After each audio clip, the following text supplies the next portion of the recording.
We have Liz Scharf here, who is the chair of the select board. We have Zara Vincent, who is also on the select board. Vic Dwyer, I think, is on his way, I hope. Randy Drury, outgoing vice chair, is not coming today, yeah. And Peter Hood, also outgoing, former chair, can't be present in person, but I think he is observing the courthouse. So I hope you know that your select board are the folks who oversee your town functions and the employees, and they've been working since the fall on this budget that you'll be voting on today. Sarah Merriman is here in the back. Sarah, do you want to wave? Sarah! We'll be talking about her. She's very listening. All right. She is overseeing the voting and many other duties, and she, along with Assistant Town Clerk Cheryl Cranfield, organized your excellent town report. Kimberly Hagan is here kindly taking minutes because our town clerk is busy overseeing the election. Okay. And Kimberly asks everyone to talk slowly. That's her request, and she'll probably say it again. Do we need to give you a microphone, Kimberly, so you can wave? Okay, great. So we appreciate Orca Media being here to live stream and record this meeting. Where are they? I'm not saying that, but they said they would. And they're okay. Hi, Orca. Hello, Peter. A big shout out to Sabrina Bedore for volunteering to create our pasta dinner tonight. Great, thank you, Sabrina.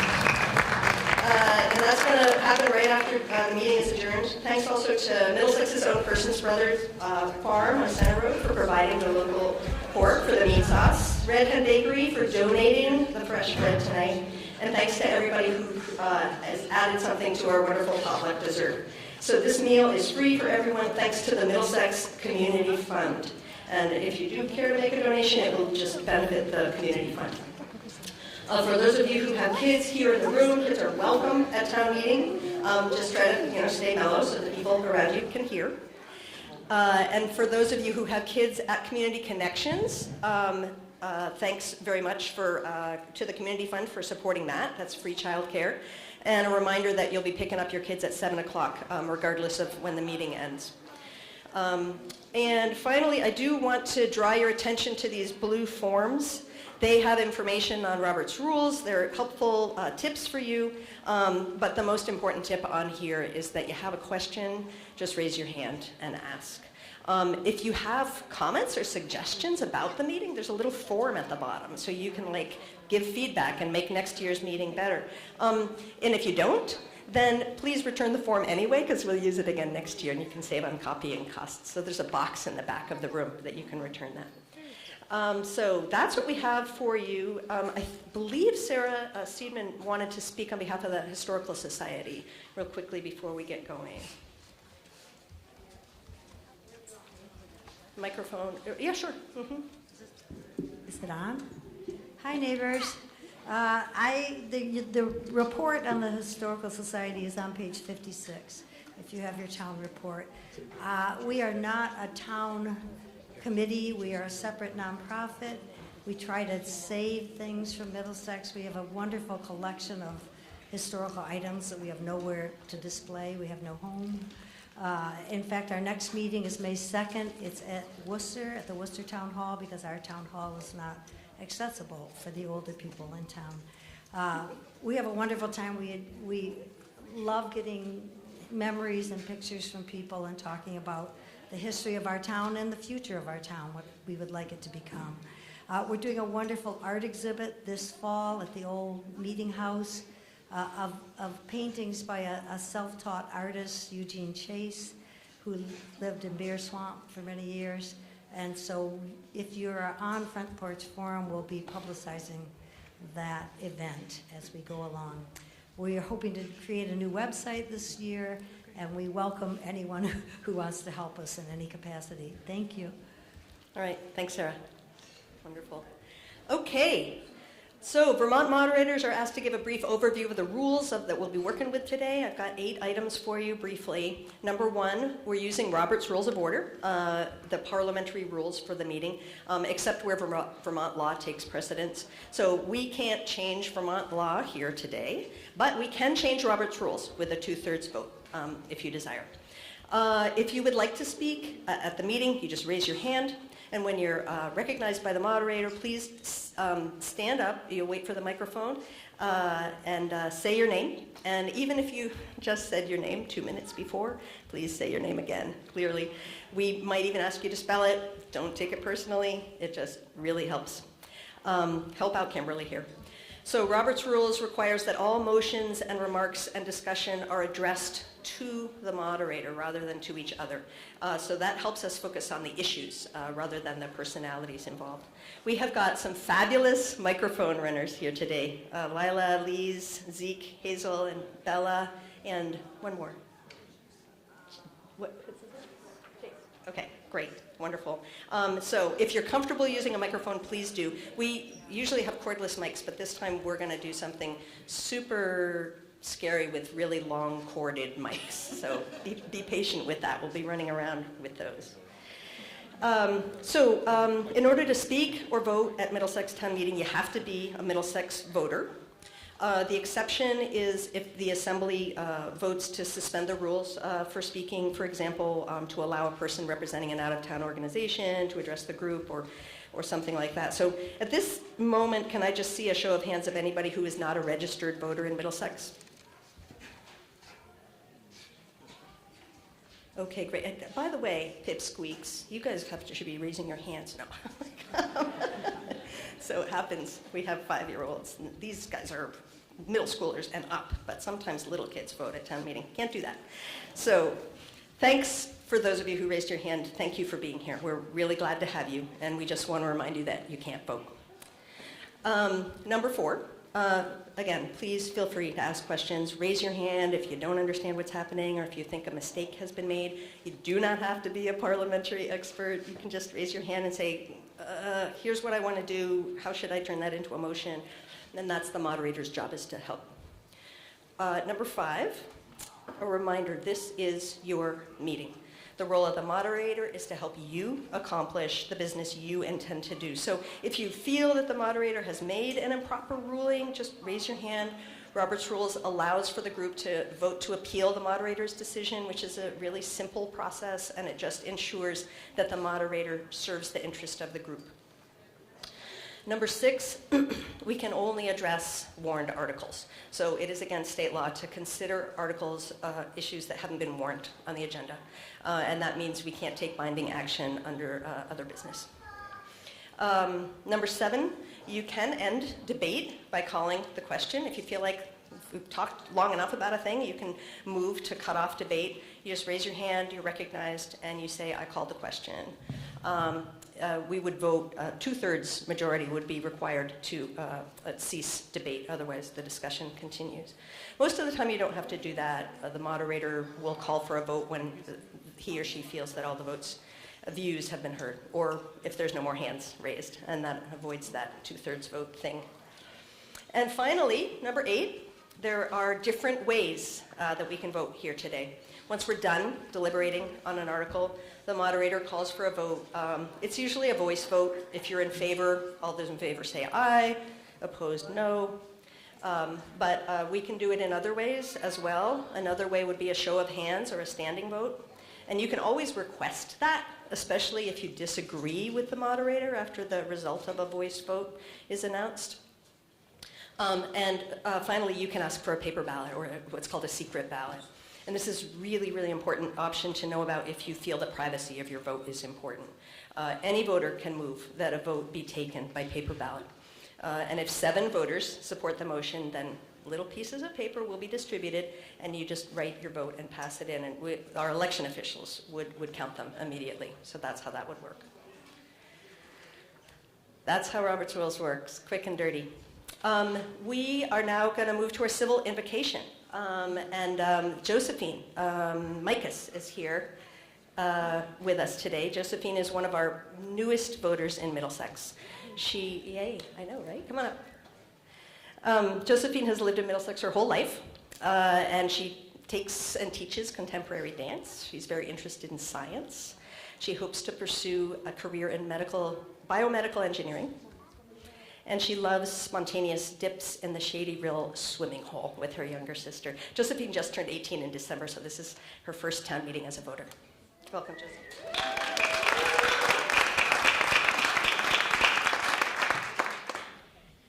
Welcome to town meeting. We have come together in civil assembly as a community in a tradition that is older than our state itself. We come together to make decisions about our community.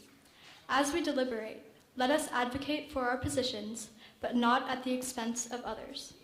Let us remember that there is an immense gap between saying, I am right, and saying, I believe I am right.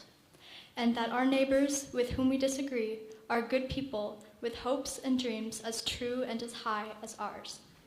And let us always remember that, in the end, caring for each other in this community is of far greater importance than any difference we may have. Welcome.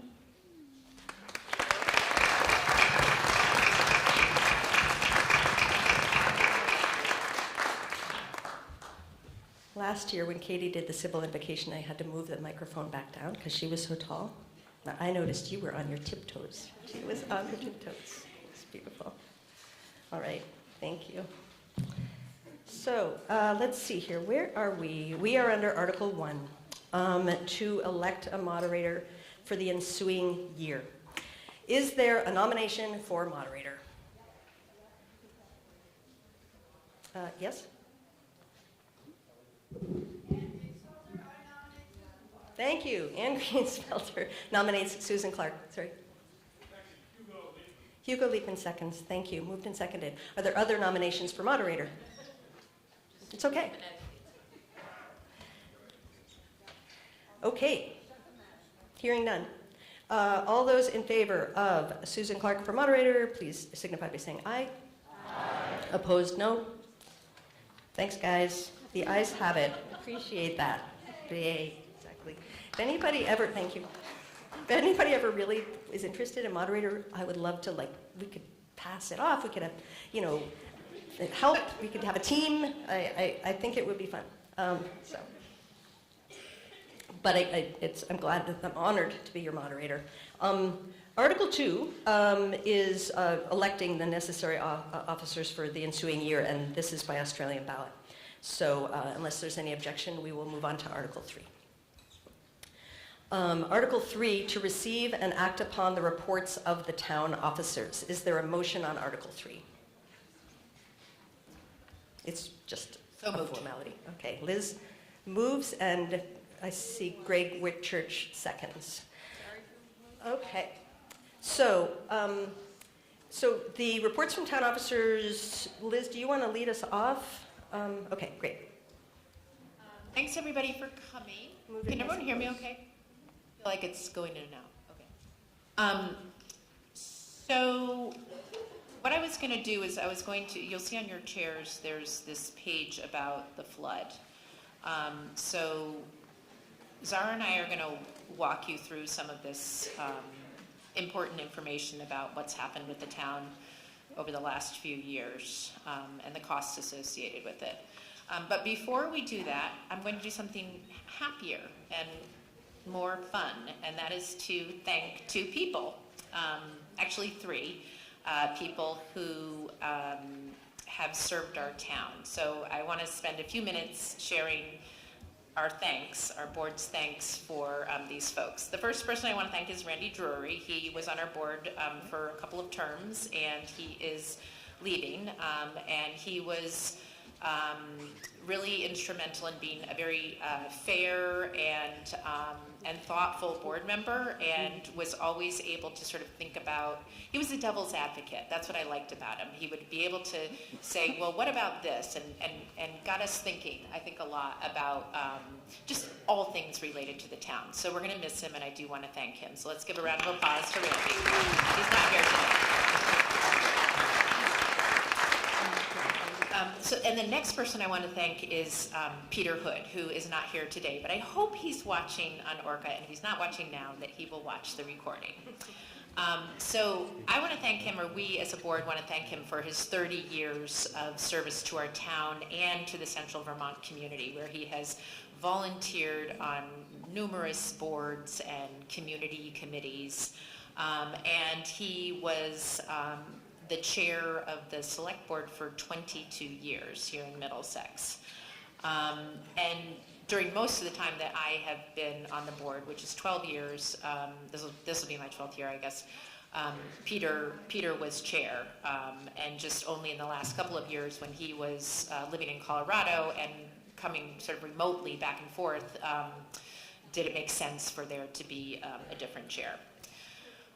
So Peter is a lot of really great things. So Sarah and I would fondly call him Dad, because he was always giving us fatherly advice. He's smart, he's thoughtful, he's funny, and most importantly, he's really kind. He thinks critically, and he never made decisions lightly. And he's rationally, and he honestly made decisions based on the best interests of the town, not on something, that would benefit him. So, there's been some tough times in our town, and every budget season is actually kind of a tough time. When back in the day, going over 3% was a big deal, and then it sort of crept up to, let's keep it under 10%. But he would always tell us, when we're at that moment, when we need to get the budget down, he would say to us, guys, we need to go home, and we need to do some soul searching. And so we would all go home, and we'd come back in 2 weeks, and our souls would have figured out how to bring the budget back down. And he was the kind of guy who would, check on you if there was a power outage. He'd plow your driveway if, he saw that it wasn't plowed. He had that great skiing, trail that he, opened up to the community to use. And thinking of snow, we've had a really snowy winter. And I have a funny story to tell, which was maybe 6-8 years ago. We had this crazy snowstorm, and Sarah was like, should we have should we have a select board meeting? And we're like, yeah, we'll be fine. So I could not make it up Center Road. I was in a car that either didn't have four-wheel drive or something, but I could not make it up from the interstate up Center Road. Peter had his truck, and he got a rope out and tied it to the front of my car, gave me instructions on what I had to do, and he dragged me home. And I was screaming. I had my phone on, and I was screaming because I was weaving all over the road. The rope was just like pulling me everywhere. And he dragged me 9 miles home, and by the grace of God, not a single car passed us. I don't know how it happened, but that's the kind of guy that Peter is. Like, he will really go above and beyond to make sure that, people are taken care of. Nobody tell that story to our town lawyer, please. I mean, that's the kind of guy he is. He's industrious, he's kind, and he just really is a friend to many. And what I want to say about Peter is, I think, more important now than ever. And, these are, at this moment in time, these are some scary times in our country, and for many of us in the community. And we need more people like Peter. And those are the people who put aside their politics and share their skills with us to make our town a better place. And most of what happens in the world is local, right? Most of what affects us is here in Middlesex or in our greater community. And if we can have more people like Peter who are there to serve and to, help with the roads, like Zara and all her road committee folks. I mean, that's what makes Middlesex and Central Vermont a special place to live. So I hope you will join me now in giving Peter Hood a standing ovation and a round of applause.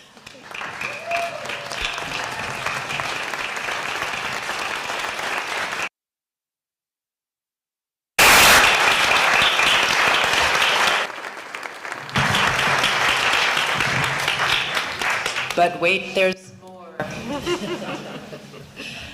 So I didn't show this to Sarah because in the town report, I wrote a little thank you that she edited. And I'm like, I said, you can, under no circumstances are you allowed to edit. She took out the best and last sentence that you aren't going to know, but so I didn't let her see any of this. Where is Sarah? Yeah, Sarah, are you here? Okay, you need to come so people can see you. So Sarah, as we all know, has been an invaluable asset to our town and the board, not just as her work as town clerk, but as select board assistant. So when someone, sees me and says, oh, you're the chair of the Middlesex Select Board, they say, you run the town. I'm like, oh, no, I don't run the town. Sarah Merriman runs the town. And she really takes on the duty of the town clerk, or she has. I need to now, I'll put this in the past. She took on the duty of the town clerk, the town select board assistant, the town crier, the town mayor, and the editor of the entertainment section of the Middlesex Daily News, right? But all kidding, she really knows her stuff, and she's been a wealth of knowledge about all things municipal. And the board has so much to be thankful for in her leadership over the last 12 years. And she's really made our job easier. So please join me in thanking Sarah and giving another round of applause and a standing ovation to our town clerk extraordinaire.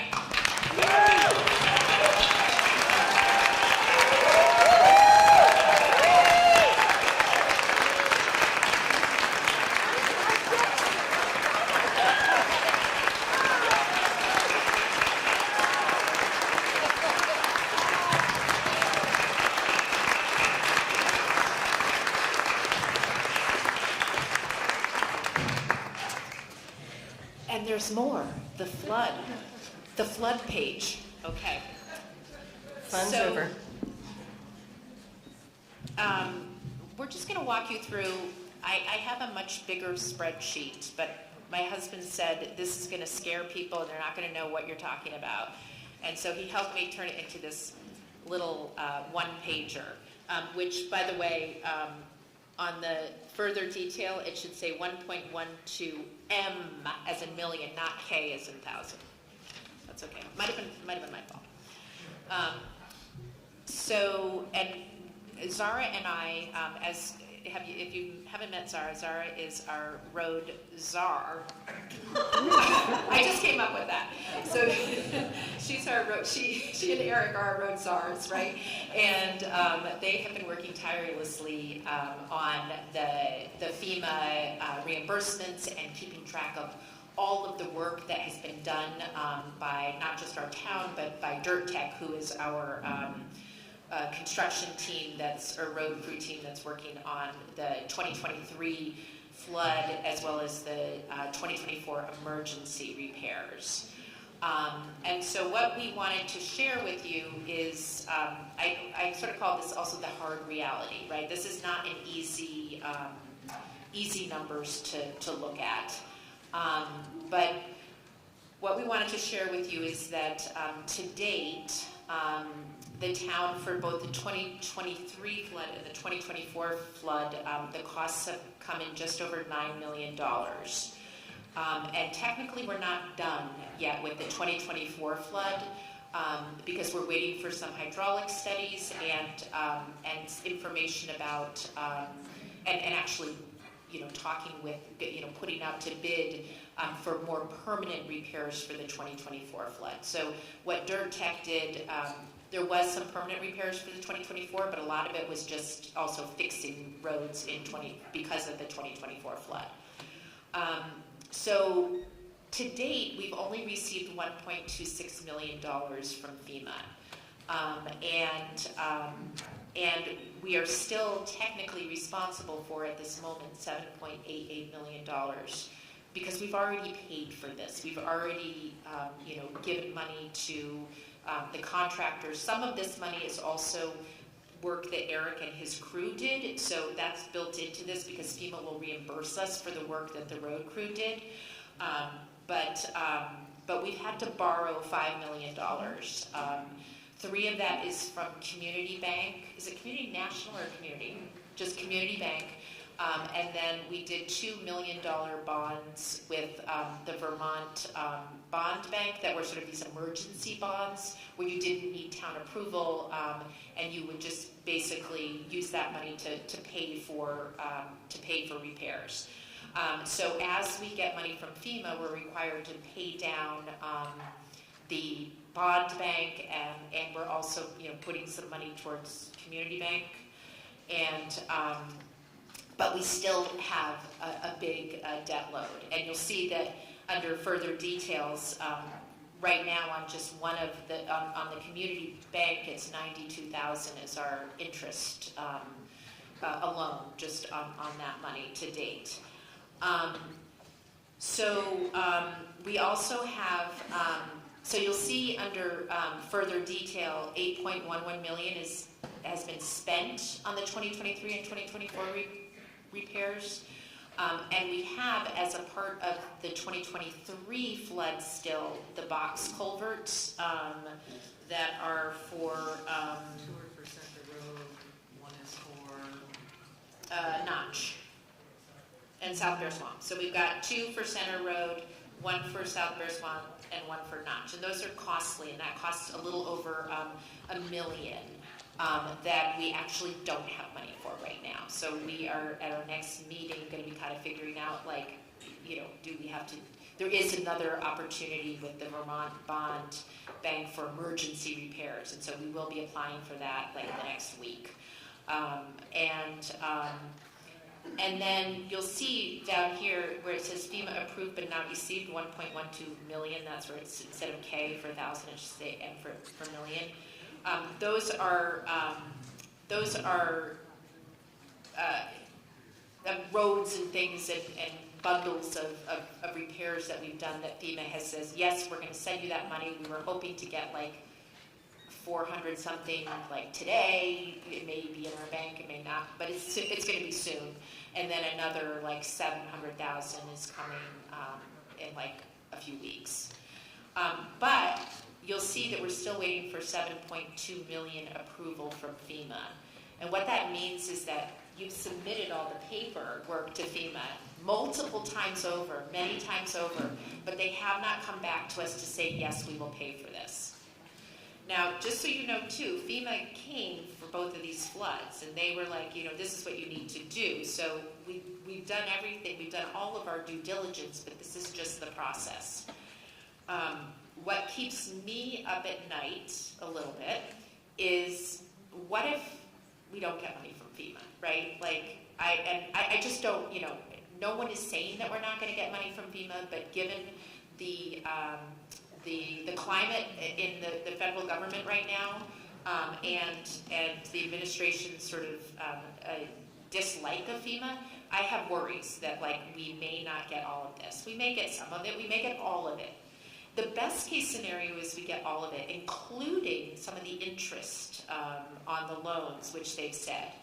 We still will owe for 2023, this is all things being perfect and getting all our money from FEMA, we will still owe 2% of the costs for the 2023 flood and 7.5% of the cost of the 2024 flood. And that has to do with the fact that the state comes in and we have met all of the requirements for getting state aid during these disasters. So the 2023 flood had more state aid or something. They had extra money for us. So we only would be technically responsible for 2%, and for 2024, 7.5%. Yep. And I just want to say that is because we did the work, so that's the lowest percentage that any town would have to pay. Other towns have to pay more if they didn't get their hazard mitigation plan in place. That's why we're down to 7.5 versus 17.5%. Thank you for that clarification. So we're kind of at a crossroads where, like, what happens if we don't get money from FEMA. I think that we have to cross that bridge if that happens, right? So we're not going to borrow wondering if we're not going to get the money from FEMA.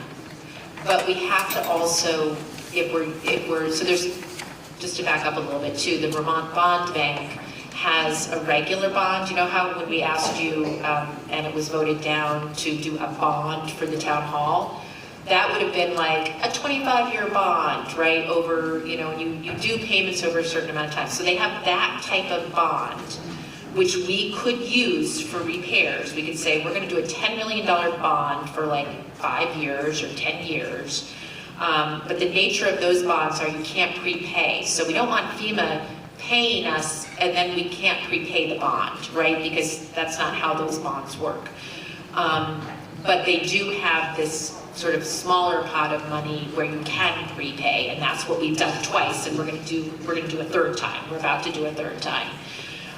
These are unprecedented times for Middlesex. We used to have like reserve funds, right? And they were always around like maybe 400,000, at lowest maybe 200,000, you know, where if there was a bill to pay and it wasn't in the budget, we had money to pay for it. We don't have that right now. We are borrowing to pay our bills. And it's because of these floods, right? And the costs associated with these floods.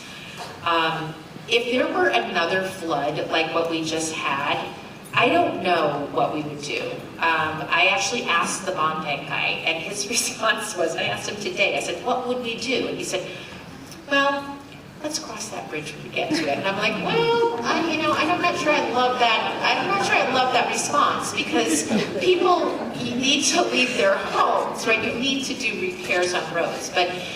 But we have a very tight budget that you're going to be asked to vote on today.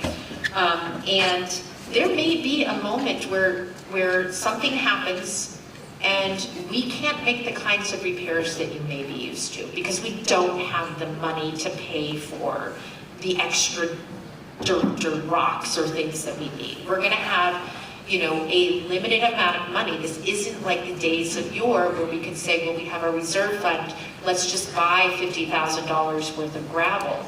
We don't have that right now. And, you know, I don't mean to scare you, but these are not fun times. These are little scary times. Which is why, you know, I understand that people didn't vote for the bond for town hall. That makes sense. That would just, you know, that's another big expense. But what this means from you is that we're going to need more of you to step up and help with things, right? Like to help with weatherizing our town hall. Our town hall is in shambles. We're going to need people who know how to use a hammer and a saw and come and help us out because we don't have the money to pay for it. But we need to do, we have capital. This is our infrastructure. This is our, you know, these are our assets. And they're just going to go to heck if we don't have, you know, more people helping out or more money to help out with this. So long and short is that we are still moving forward as if we're going to get everything from FEMA. We may need to bond, and that would be coming for like a bigger, you know, like the bond, the more long-term bond. We won't be asking you for this $1 million bond that we're going to apply for, or however many millions we're going to apply for in the emergency, because that's already, that it doesn't require a vote, and you have voted us in to make these decisions. But if we do a more town, you know, like a bigger bond that you would pay over a period of time to help either pay back some of the stuff that we're not, because we're not getting stuff from FEMA, that will happen in probably a month. We will be having this, it's not even a conversation. We have to warn it. It has to be voted on probably by latest in May for a summer, August payment. There's also fall bonds, so there could be, we may decide, you know, we can muster through until the next bond, but we may need to do it the more we know about what we're getting from FEMA. So that's kind of the overview. Do you want to add anything, Zara? I probably just would take questions if people want to ask them. That might be. Yeah, questions through me, and these would be on the report from the select board, not questions on the budget. We'll be discussing the budget when we get to the budget article. But reports from the select board or anything that Liz and Zara, FEMA related, now would be a good time to ask. In stunned silence. Question from back here, yeah, microphone.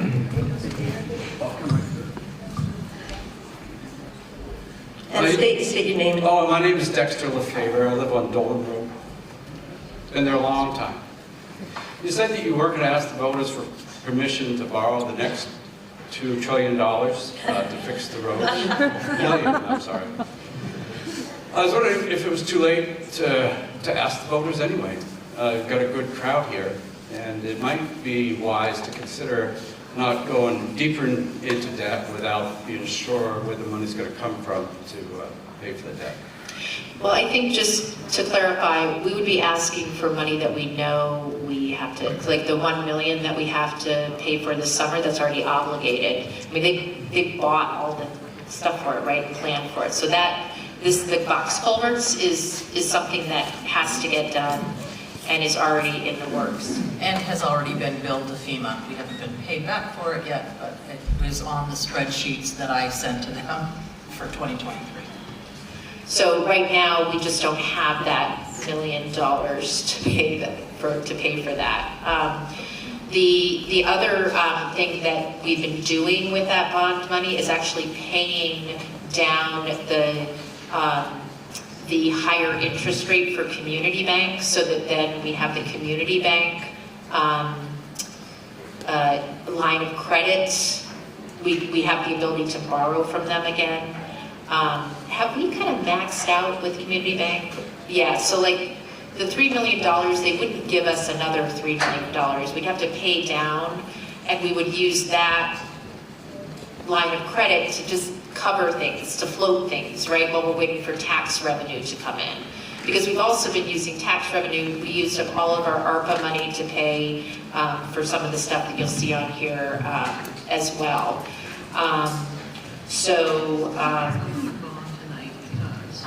Well, so this is, the bond is to do the long-term bond, that requires a vote, that requires a warning, it requires public meetings, it requires you to vote on paper. That's not something we can do on the floor. For what Dexter is suggesting is that we have the authority now, the select board, to borrow from the bond an emergency bond that is not the bond bank money. It's some other, there's a name for it. It's called the MCRF fund.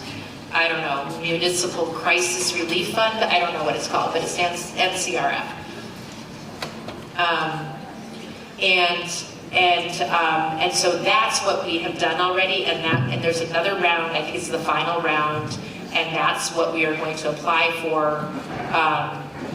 And sure, maybe we could do something, but we're going to do it anyway, I think is what it boils down to, because we have to pay our bills and we have to pay for that cover. And I just want to mention that we are not the only town in this situation. There are many towns in this situation. There's Plainfield, there's Moortown. Moortown is very similar to us in the trajectory of what's been going on. Lyndonville, Plainfield.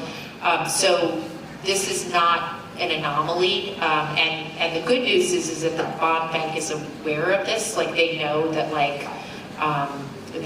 that there are, this is not like a moment in time that's never going to happen again, right? They're working on ways to make us have access to money easier than it is right now, large sums of money, than it is right this very moment. Other thoughts and questions about reports from officers? Yes, August. Here comes the microphone. Oh, you're going to two edges. I just have a question. Is there no state aid? August Burns. August Burns. Is there no state aid for these 4 towns you spoke about that have been devastated by floods? So the short answer is No, not in advance. The federal obligation is about 90%, and based on the 2% for 2023, then the state will cover that 8% that's missing, and then they'll cover what's left of the 7.5. So far, we've only gotten $100,000 from ERAF, Emergency something state assistant, and that was just knowing that they will need to pay us, so they sent us $100,000 early. But there's, no, unfortunately, they don't say, and believe me, I've been saying this since I took over, I believe in oversight, but for a town like this, $9 million, give us 5. And we will, we've done the paperwork, you know you're not overpaying us if you could just give us $5 million. Unfortunately, FEMA does not see it that way. Neither does the state. I'll also add, sorry, it just went out of my head. I'll let you gather your thoughts, Liz. Other thoughts or questions on the select board report? I know we do have some others. Okay, go ahead. I just got an email about, so during Irene, Vermont got a community development block grant, and for some reason, the state didn't think we were going to get one this year, but I just got word that there is potentially $68 million coming to Vermont, and there's going to be a public opportunity, I think, like in the next 2 weeks at the Senior Center in Montpelier, I think, and it's also a Zoom link where people can share how they want that money spent. But I think a lot of that does potentially go to municipalities. I don't know how it gets parceled out or what it's exactly for, but it is for things like long-term sort of recovery and infrastructure. So that's federal money. Questions? I just want to pay attention to time. I know we talk about the budget at 5:15. Sounds like we have maybe two more minutes. I know we are still on reports from committees, and I believe that we had, was it the Energy Committee wanted to speak? Yeah, but you have like 2 minutes, so if you'd like to do that, Lowry.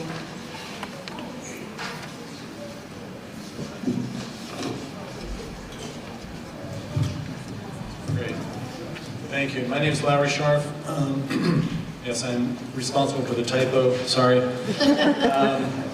So I also am the coordinator of the Middlesex Energy Committee, and we're just a volunteer group here in town for the past few years doing fun stuff, mainly to help people conserve energy, right?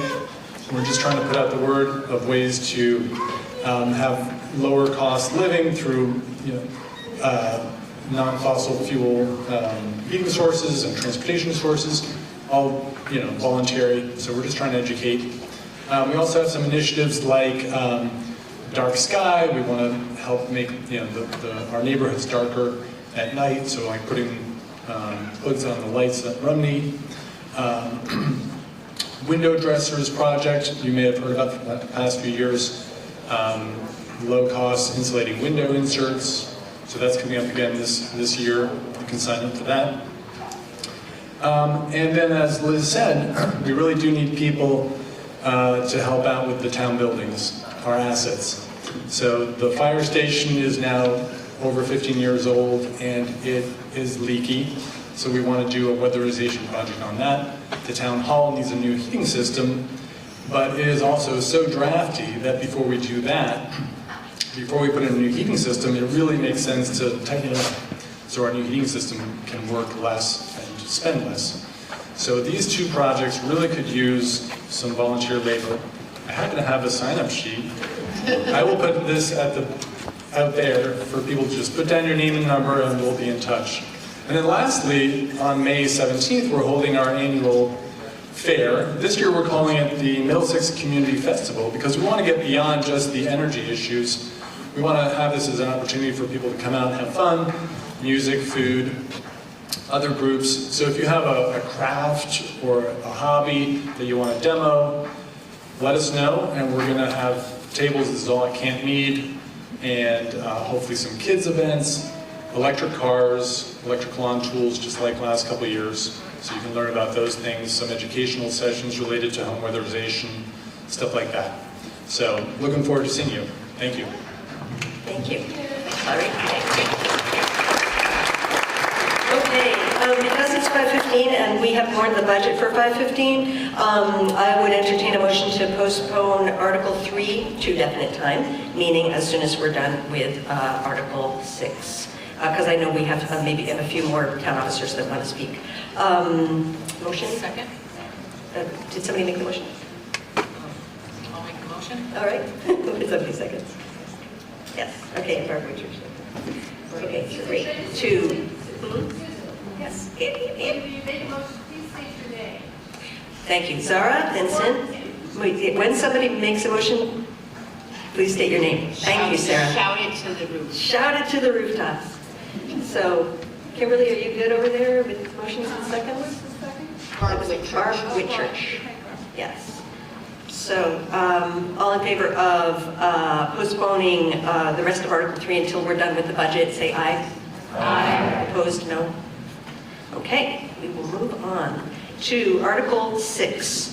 And as we move into the budget and the other money articles, just note that on page 49 of your town report, there's a chart, and it indicates how much each article costs you, depending on the value of your property. So for every $100,000 or $200,000 or $300 of your property's value, it shows you the amount that that article will cost. Okay, so Article 6, to vote a fiscal 2025-26 budget of $2,026,928 to meet the expenses and liabilities of the town and authorize the select board to set a tax rate sufficient to provide the same. Is there a motion on Article 6?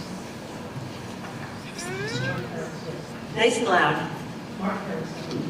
Mark Harris moves. And Mary Skinner seconds. Article 6 has been moved and seconded, and this is your budget of $2,026,928 to meet the expenses and liabilities of the town and authorize the select board to set a tax rate sufficient to provide the same. Is there discussion on Article 6? Yes, Mark Harris. See, now what's happening here is that the girls are on it and the guys, see, you guys. Sorry, Okay, folks. I'm Mark Next Harris, Chair of the Budget Committee.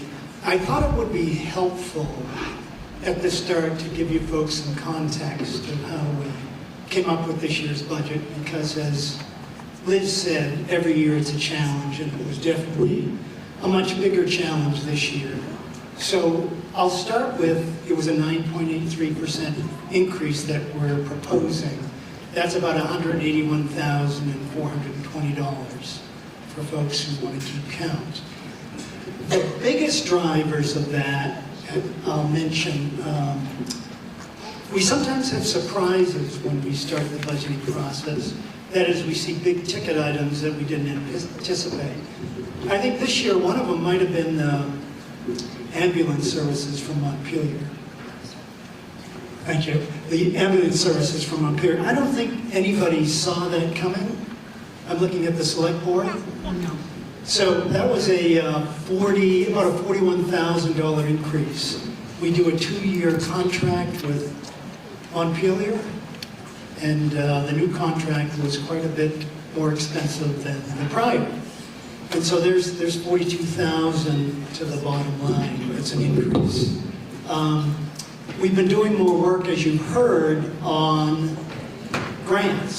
So we did allocate $50,000 in the budget for grant matches. So generally, if we get a state grant or some other grant, there's usually a match. And more often than not, it's a 25% grant. And so with probably grants available to harden our infrastructure, I'll say, from the last 2 floods, we needed to put some money aside for 25% matches in case we get some of these bigger grants.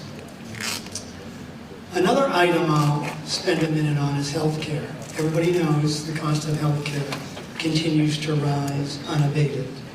I don't know if anybody saw the Free Press article about Blue Cross and Blue Shield of Vermont.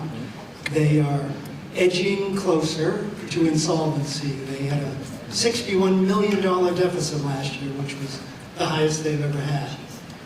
So we got hit, the town got hit with a 23% increase in healthcare premiums. That's compared with 13% of last year.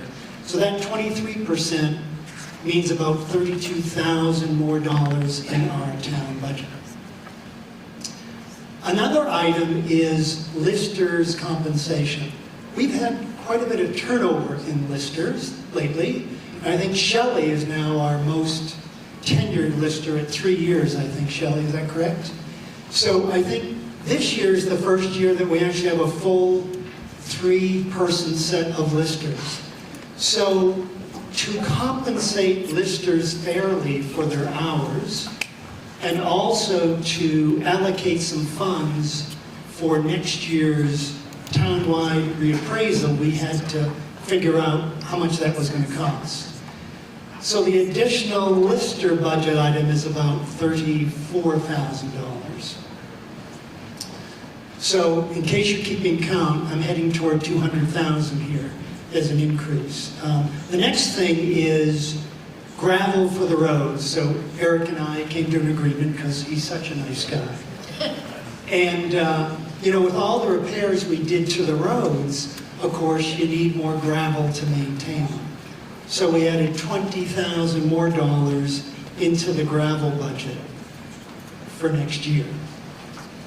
The other thing not to forget is that last year, at this town meeting, through special articles, we approved the purchase of the new excavator. And the first payment of that is due in this coming budget year. That's another $29,000. So for folks keeping count, the big ticket items alone for increase in the budget is about $205,000. Now there are a lot of other little increases that are less than $10,000. So to give you a basis of comparison, the first draft we had of the budget showed an increase of almost 16%.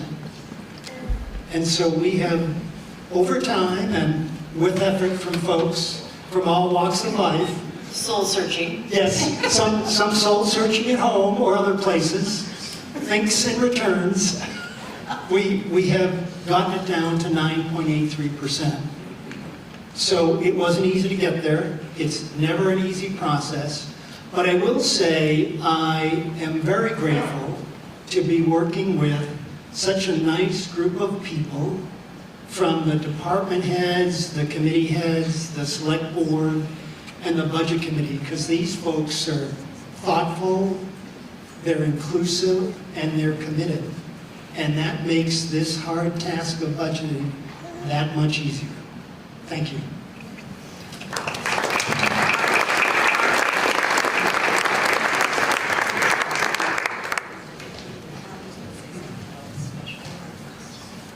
Mark, did you want to talk about special articles?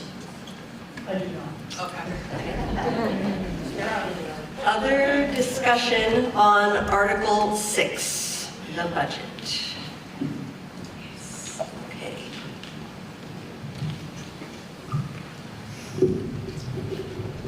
Hi, Linda Beltbernier, Beltburnier. Linda took the minutes last year, so she knows. I appreciate your articulately.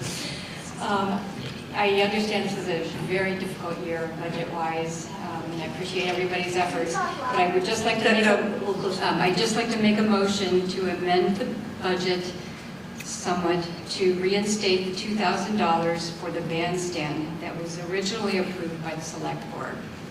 All right, so the motion is by Linda to... No, I think it's at $1,500. Is that Yeah, we didn't take out the full amount, Linda.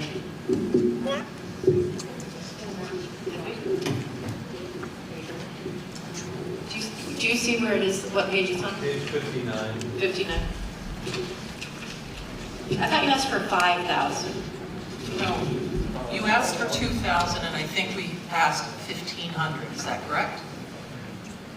Oh, okay, hang on a second. Do we have a second on the motion? Ron Sweet moves and seconds. Okay. And Paul Bofa is here to speak.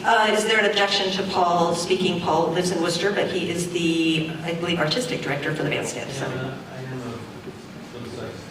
And a Middlesex taxpayer. He happens to live on the other side of the line. Is there any objection? Okay, so, gentlemen, we can get Paul a microphone. Thank you for a moment. So, yeah, just to clarify the geography, I live up the Wood Road and the town line bisects my property. The house is just over the line in Worcester, but otherwise, yeah, I'm a Middlesex guy. So the story is this. We, as you know, we put on the Middlesex Bandstand program every summer. It's a wonderful community event. We had appealed to the town, as we've done in the past, for support. Last year they funded us at $1,500, which was fabulous. And we just elected, ahead of understanding all the budgetary constraints that have been described to you, that we would appeal for $2,000 this year. We did that in the fall. The town approved us for $2,000. I recently spoke with Sarah Merriman just in the last few weeks, anticipating this town meeting, and she informed me that we were, what's a good way to say it, we were one of the casualties of the soul searching that the select board very understandably had to do, and we fully accept that.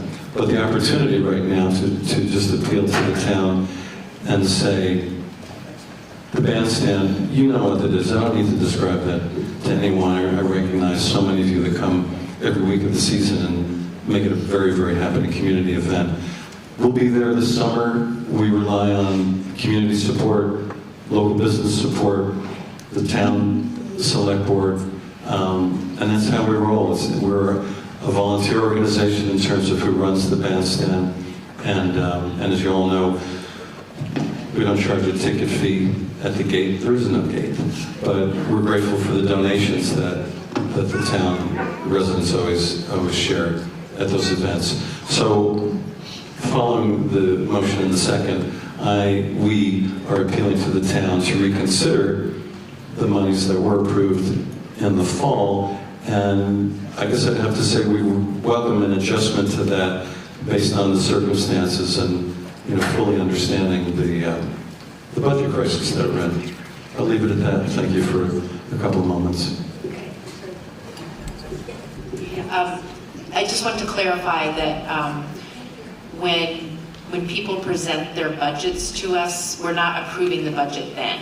We are accepting your request, and then we put it in the budget, and then we go through the hard thing of having to make cuts. So it looks like we put in $1,500 and you want to increase it to $2,000.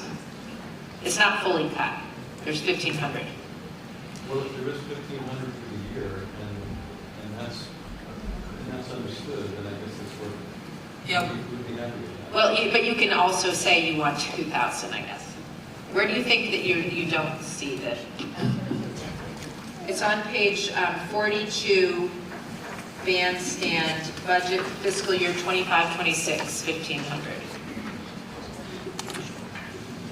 $1,500. Sarah, did you have a clarification you wanted to make? Come on up and grab a microphone.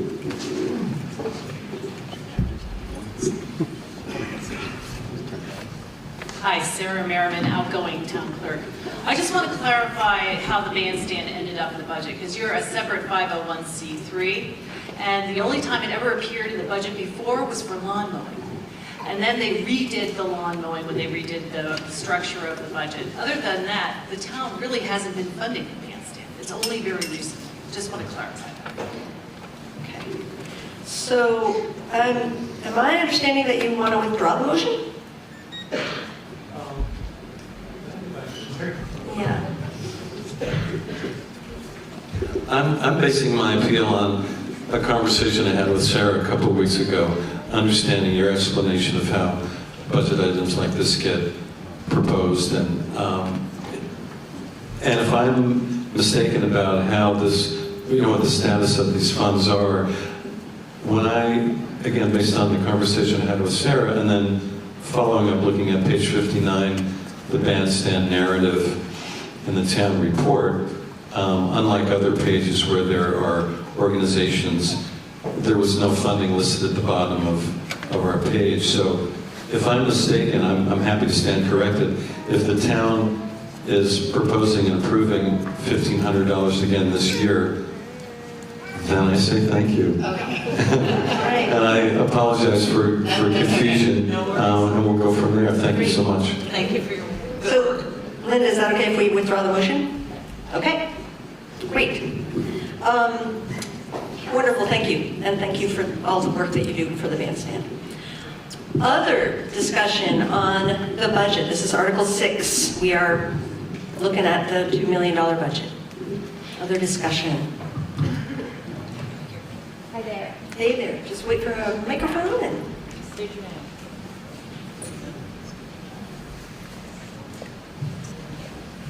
Hi there, it's Debbie Goodwin. So my question refers to, I believe, page 49, where it lists an approximate cost per household value,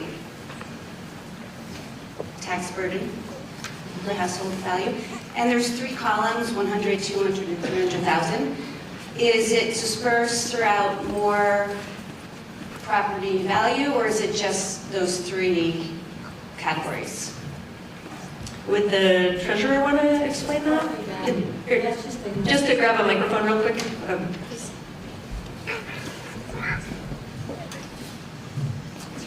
Cheryl Granfield, your treasurer. Cheryl Granfield, treasurer. That's just an example. It's not based on those 3 categories. So does it mean if a house is worth more than 300,000, the tax burden is greater? Yes. Thank you.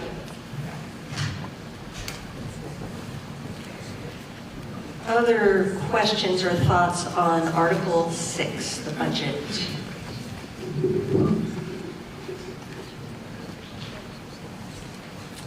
Are you ready for the question? Oh, no, Dave? Here we go. Which way is he moving? There he goes.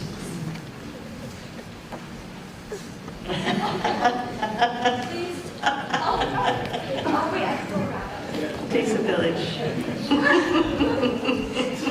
Oh, no.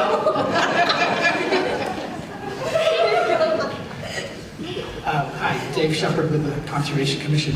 I actually have a question first. I'm not sure if this is the most appropriate time to bring it up or not, but it has to do with the Conservation Fund, which would actually be a special article, so should I just wait till then? Or do you want me to mention it now? No, it would be during the budget. If you're talking about adding money, yeah, that would be, because there is no article on the Conservation Fund. Okay, great. I'm actually not going to ask to add any money. As well, many of you may know, for many years, the Conservation Fund has been funded by the town. So usually it's $5,000 a year. Sometimes it's been $2,500. It was $2,500 last year, since we knew that was also a difficult budget year. So we had originally put in a request this year. It was, like some other things, a result of the soul searching. It did not make it into the special articles. And I think, we're okay with that. We understand that. But I guess I would just like to say that hopefully, in the future, if finances hopefully improve, that perhaps we can once again start putting some additional money back into that fund. Thank you. Do you want to talk about what the fund does, Dave? Sure. The fund does a couple of things, at least. It's mainly there to help conserve properties. So if you're familiar with the town forest, that was the first project that was partially funded by it. What it typically does, or would do, is help us to leverage more funds from somebody else. I mean, we did not pay for that project with the Conservation Fund. However, having the fund was really important in terms of being able to get money from the Vermont Housing and Conservation Fund, because you need a local match, and you need to show that there's some local support. So it was very useful for that. It was used a second time to purchase an additional property, which gave us much better access to the town forest. Smaller piece, but it was a key piece. And then we also used it to support you may remember the Hunger Mountain Headwaters project, where a very large property that had been owned by a private timber company went into state ownership right at the base of Mount Hunger. It also can be used for stewardship activities like on the town forest, and there's certainly potential that at some point in the future we may need to tap into it for that if we have, the kind of weather we've been getting. If the trail took some damage up Chase's Mountain that we volunteers were unable to deal with on our own, then we might need to try to get a professional trail crew to help us get the trail back into shape. Thank you. Thank you. Thank you. Okay, so we are still on Article 6, the budget. Are there more questions or comments, suggestions for the budget? Go ahead. So one thing that I didn't realize as an early voter here in Middlesex until just recently is in putting together the town budget. The under 10% that we've put together for you, we've had to shave off a lot of things, like Mark mentioned, $20,000 of gravel. When you then vote for the special articles, is that correct? Then that adds. So as you're deciding what special articles you are voting for, because you vote for each one individually, just keep in mind, they're all wonderful, they are all valuable, but this will raise your tax above 10%. And I just want to make sure that everybody is clear on that, because I was clueless to it in the past. Mark? Yeah, I was just going to say, it doesn't raise your tax by 10%, it's the budget is going to get more than 10%. Right. The current budget is the current budget, yes. Okay. Mark Harris.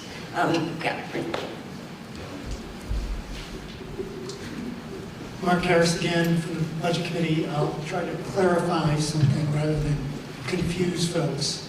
We're kind of in a strange year with special articles. I'll just mention that. Last year, so our special articles generally run around in the $60,000 range a year. Last year, our special articles were double normal because we approved the study for the town hall, which was, I think, $65,000. So actually, the way budgeting works, and I'll try to make this as short as possible, is we have the town budget, then we add whatever was approved as special articles, and that's the new bottom line. This year, because special articles are going to be only half the amount they were of last year, adding special articles is actually going to decrease our budget. I know it seems strange, it's a one-year wonder. We're getting a reprieve because we're having a 50% reduction in special articles this year. So think of it as the one-year wonder, but it likely is not going to happen again. So I just want to make folks aware of that. If you look at the budget line items and you go to the special articles at the end, you'll see with special articles the budget increase is a little under 6%. And you may ask yourself, how the heck can that happen? Well, it happens when you approved twice as many special articles last year and only half as much this year. So we're making up some ground. Hope that helps people rather than confuses them. Thank you. Other questions, discussion of the budget? Yes, right back here.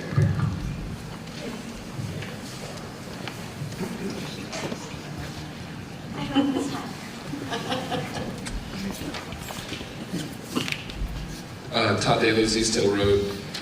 One quick question, Mark, if I may, and I think it's a pretty straightforward governance question. With the, D-A-L-O-Z. See how you did that? That's excellent. Spelling your name. It's about the only word I get right. On the ambulance service question, I assume we do an RFP for that kind of town services, or is an ambulance service different because of the emergency nature? You can answer. Okay, great. Microphone over to Mark again. Oh, thank you.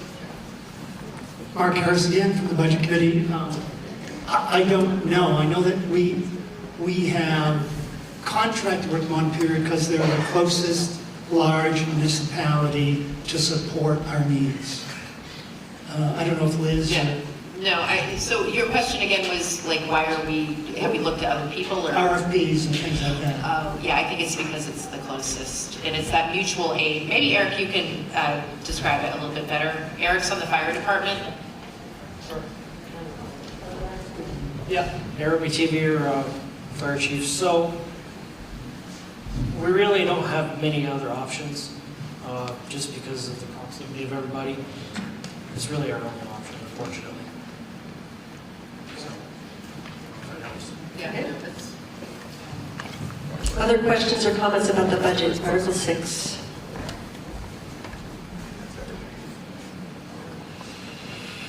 Are we ready for the question? Okay. So the question is to vote a fiscal 2025-2026 budget of $2,026,928 to meet the expenses and liabilities of the town and authorize the select board to set a tax rate sufficient to provide the same. All those in favor? Aye. Aye. Opposed? No? No. The ayes have it. Noes were heard. And Article 6 passes.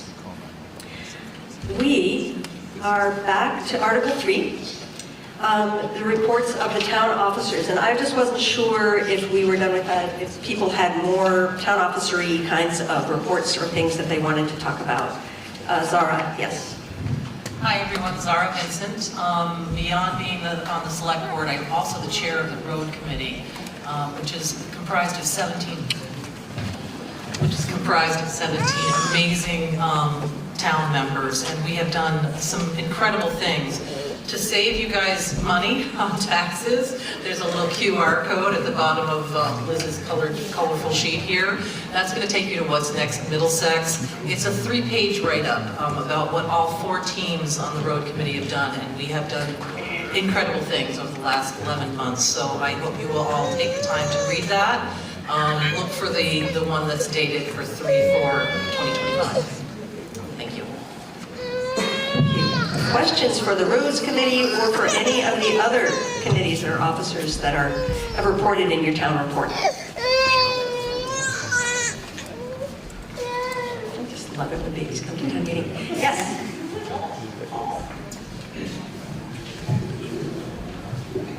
Paul Sermonaro. I just want to congratulate all the folks as part of the road committee. It's been a very productive, quiet, probably a lot under the radar operation. But as Zara said, it's saved a ton of money. The funding group has found a boatload of money that myself, I bet even Eric would not have otherwise have had time as a road foreman or anything like that. And a lot of it's going to go very unnoticed, but as far as the bottom dollar goes, it's been a great group of people, a lot of knowledge, a lot of hands-on experience, boots on the ground type of stuff. So I want to thank Zara for spearheading that, and definitely all the people who've been involved in it. It's been huge for the town.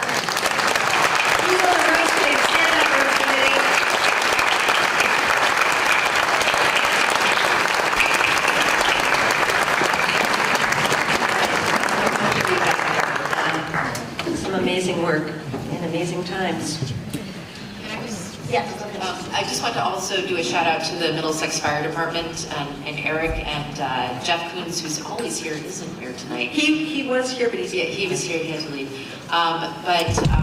You know, recently, I think it was it this year or the year before, we incorporated you into being a part of the town. So like it's like a town department now. And we've just seen some really great leadership in the fire department and a lot of great new volunteers, and they're still looking for volunteers. And there's some really great EMT training that's available if you're a volunteer. So if that's something that you're interested in, I know that they get calls every month and they stay busy and they do lots of cool trainings.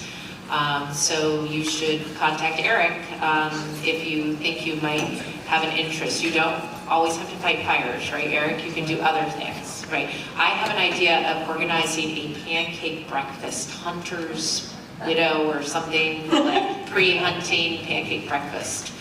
So I'm not going to be a member of the fire department, but if anyone wants to help me with that, that's one of my goals. Nice. All right. Other questions or comments on reports from the officers? Article 3. Okay, hearing none. All those in favor of receiving the reports of the town officers, say aye. Aye. Opposed, no. Excellent. Passed Article 3. We are on to Article 4. This is a perfunctory one. Shall the town voters authorize payment of all property taxes to the town treasurer as provided by law and without discount in 4 installments as follows. The moderator has to read these. The first installment will be due on or before 5 p.m. August 20th, 2025. The second installment will be due on or before 5 p.m. November 20th, 2025. The third installment will be due on or before 5 p.m. February 20th, 2026. And the fourth installment, looking forward to May, will be due on or before 5 p.m. May 20th, 2026, except if postmarked by the U.S. Postal Service on or before the aforementioned dates accordingly. Is there a motion on Article 4? Larry Scharf moves. Is there a second? Shout it out. Jan. Jan Turan. All right, Article 4 has been moved and seconded. Any questions or comments about Article 4? I actually have a question. Well, so you're we're also voting going to on have to something answer. that already happened is because of the way this is, like they shouldn't say 2025 and August 2026. 20th, 2025 is in the future. Am I looking at the wrong town thing? No, oh, okay, yes, I am. I'm looking at the wrong page. Never mind. I'm looking at the minutes. Okay, you did everything else right. Any other questions about Article 4? All right. I am not going to read Article 4 again. I am going to suggest, with your permission, that we say all those in favor of Article 4 signify by saying aye.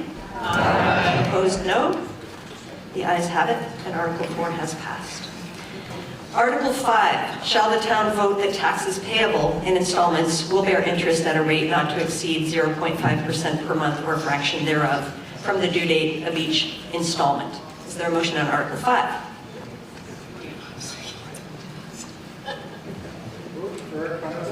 Eric Benedict moves, and Mark Harris seconds.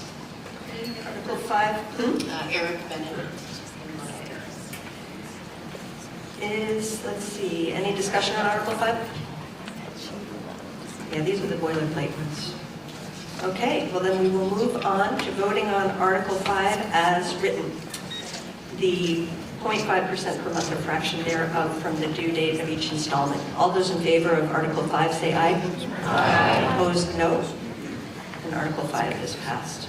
Okay, we have moved on to the money articles, the special articles. So in your town report, all of the organizations on Articles 7 through 14 up here in order. Thank you very much to our town offices for doing that for us. So you'll just find them, flip, flip, flip, right in order, starting on page 75.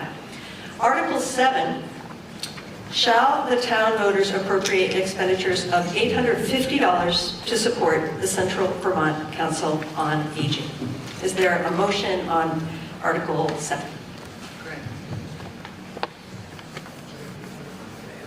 Nice and loud. Greg Whitchurch moves. Is there a second on Article 7? Sorry, I didn't hear. Rob Penny? Okay. Article 7 has been moved and second. $850 to support Central Vermont Council on Aging. Is there discussion on Article 7? All right, seems like we're ready for the question. Article 7, shall the town voters appropriate expenditures of $850 to support the Central Vermont Council on Aging? All those in favor say aye. Aye. Opposed, no. The ayes have it, and Article 7 passes. Okay, Article 8, shall the town voters authorize expenditures of $4,500 to support Central Vermont Home, Health, and Hospice? And that report is on page 76. Is there a motion on Article 8? Mark Harris moves and, sorry? William, can you bring the microphone down? I want everybody to be, I think the sun just gets absorbed into the ceiling. Just to make one motion, William McManus. Woody McManus. Okay, thank you. It's been moved and seconded to authorize expenditures of $4,500 to support Central Vermont Home Health and Hospice. Any discussion on Article 8?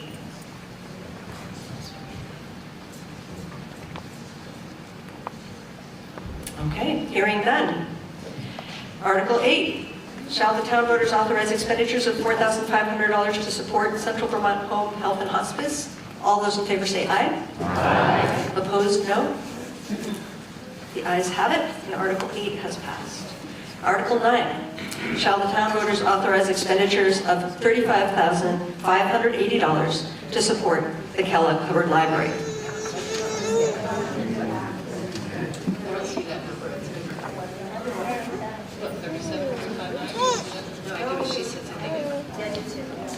Okay. I think I did that thing that Liz did, where I used last year's numbers. 37,359. Thank you. You skipped Article 8.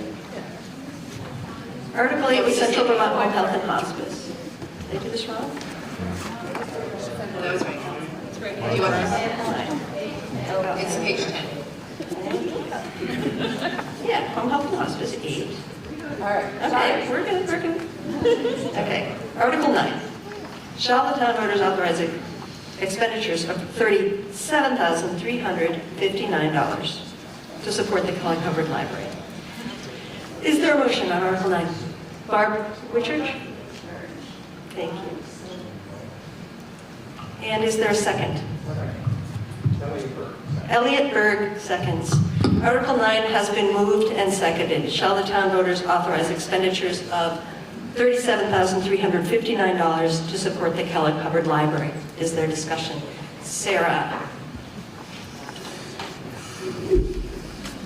Thank you. This is my other hat other than the Historical Society. I am your Middlesex representative to the Kellogg Hubbard Library. We come to you asking for $1 more per capita than we did last year. One of the big reasons is just like with the town, our healthcare costs for our staff are just going through the roof and just driving a lot of costs. I know for everybody here. I also just want to make my annual, I wanted to say that, you know, these special articles together are such a fraction of our school budget. And I am so old that I remember when the school board had to get up and stand for the school budget and say why they had come to that budget, and we've lost that. But the school budget is driving a huge amount of the costs in this town. Okay, so I'm happy to answer any questions. The library serves 6 communities, Montpelier, and then all the communities around it. We could never in our lives afford to have a library of the quality of the Kellogg Hubbard Library on our own. So we each pay per capita, and Montpelier pays much more than we do in order to have the library. We are working hard. The flood decimated the library. We are rebuilding. I'm excited to show you the new basement. It's going to be wonderful. New meeting rooms. The elevator should be up and running next month. And so we have done some improvements as part of the restoration of the library after the flood. I'm happy to answer any questions. We get 500 visitors a day. We're the second highest circulation of any library in the state, even though we're not the second largest community. So I'm happy to answer questions. All right, questions or comments on Article 9? Who want to speak about the library? Yes, go ahead.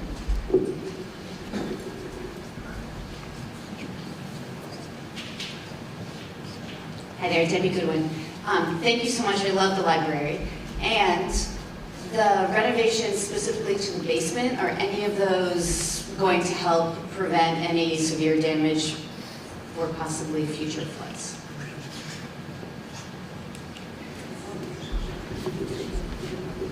That's a really good question. And part of the cost of the restoration is that we've moved everything upstairs, all our mechanical systems, all our electrical systems, all of the systems that might be in flood danger. So God forbid, if there's another flood, our risk has been reduced a huge amount and should be covered by the flood insurance that we carry. Questions, comments, discussion on Article 9, Kellogg Hubbard Library.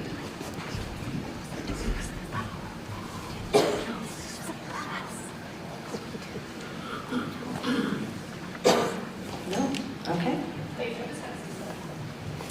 Sarah? Sarah, wait for a microphone. Oh, sorry. I told you, you guys can regret those flowers. I love the library. I'm a published author. I've written 23 books. I got another one coming out in July. It's going to be so hot. I know everybody here wants to vote for the library. I want to vote for the library. I have a really hard time with this special article. I have a hard time with this special article because we have cut so much in our town. And $38,000 can pay for a lot. We're a town that's running on a staff of 2. And it's really, really difficult. So that's my pitch. Just think about it. I know everyone's going to pass. I've gone to a lot of town meetings, but this is a hit because it hurts people who work for the town, and people who, like the listers, are cutting their hours, or the zoning administrator, or all these other people who volunteer when we're spending $38,000 on a library that's not in our town, and that could theoretically finance another part-time person or maybe 2. Other discussion on Article 9, Kellogg Hubbard Library. Sarah?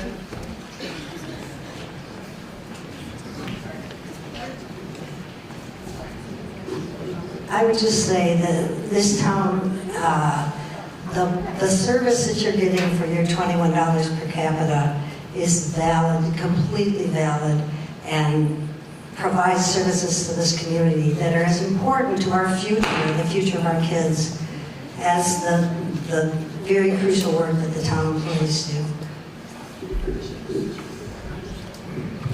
Yes.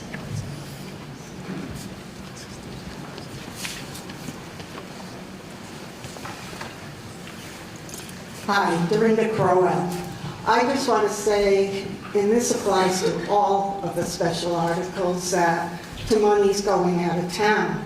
We don't have the money in town to pay for this unless we add to our debt, which you were told earlier, right now we owe $92,000 in interest. So anything we pay to, whether it's the library or any of these causes, we have to go out and borrow the money to pay that.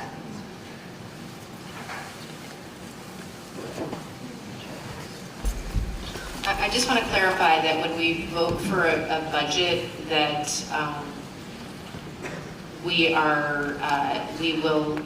your taxes paid for that year pay for the budget. And so occasionally, yes, you heard me say that we had to borrow to pay for some bills, but that's around timing. That's around like that we're getting 4 installments. We don't get all the money today to pay for next year.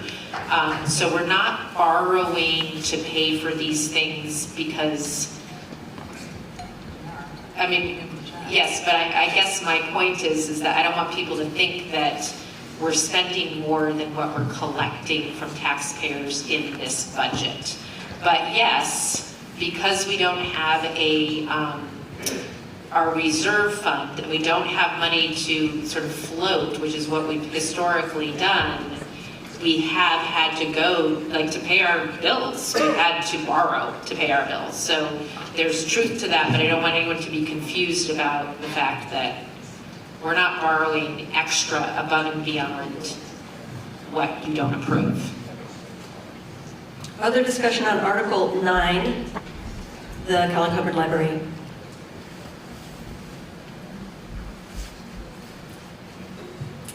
August Burns. Here comes the microphone.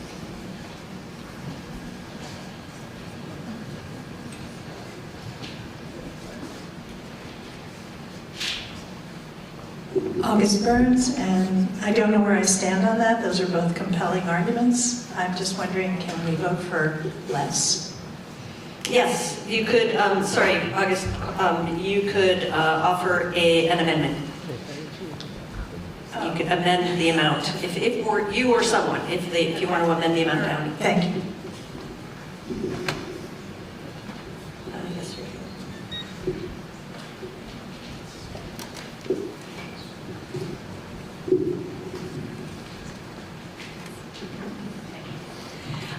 Sarah Brown Hamilton, North Paris Pond Road. I just have a question related to that also. So August or someone else could make an amendment to, like we amend to reduce this amount by such and so. But we can't, that we just approved the budget. We can't then say we would now like to fund a part-time position in the town clerk's office with this money. That could be advice that the town gave the select board, but that would be a decision made by the select board. Okay, just But you passed, we just passed the town budget. This is a special article. Right, right, but I'm asking if we could request that, if we at this meeting say, we'd like to take this out of this money and instead of using it for a special article, we'd like to amend the budget to put in, with respect to what Sarah was saying. I'm not sure how that would work. I'm not proposing that we do that. I'm just trying to clarify what the process, what the options are. Okay, yeah. So, thank you. Right, yeah. Thank you. Okay. But someone can say, why don't we change it to 30,000? Or 10. Or 10,000, or something. Yeah, the hand right here. Hi, Betsy Drury, Hemlock Road. I'm wondering how much the other towns contribute towards the library. Sarah, can you answer that question? Microphone down to Sarah.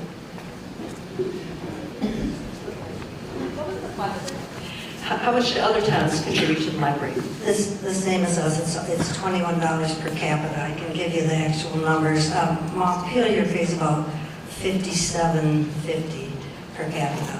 So Montpelier carries the most cost of it, but each of the outside towns pays roughly $21 per capita per year.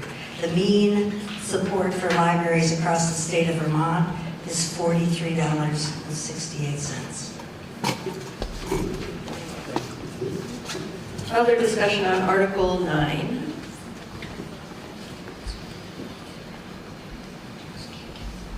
Oh, one back here. Yes. Hi, I'm Nikki Welly. I live on Wood Road, W-H-E-L-L-E-Y. I work at Kellogg Hubbard Library, full disclosure, so I am biased, but it is a really great place to go. There's not many places you can go these days where you go and nobody's asking you for anything. You can go and find any information you want, and everyone there is really happy to help you all of the time. And so I think with everything that's going on in the world right now, it's really important that we are still able as a town to have access to all of that. And that the people doing the work at the library can have health insurance, which is why it's going up this year. But I just think, anyway, thank you. Thank you. Other discussion on Article 9, Kellogg Hubbard Library, and right back here. Yes.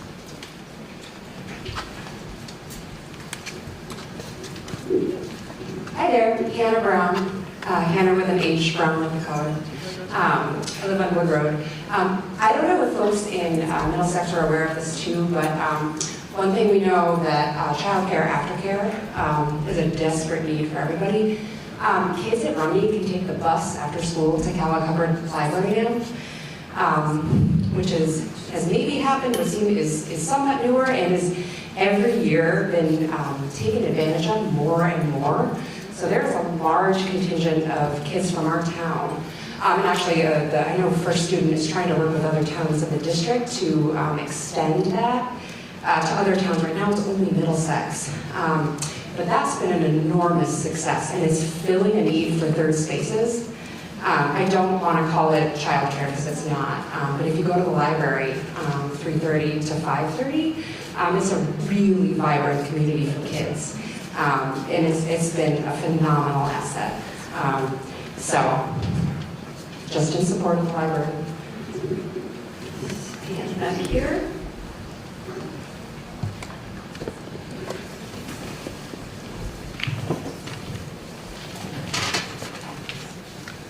Hi, I'm Mary Jo Lamell on Portal Road, and my kids are mostly all grown up, but I just want to reiterate what was just said.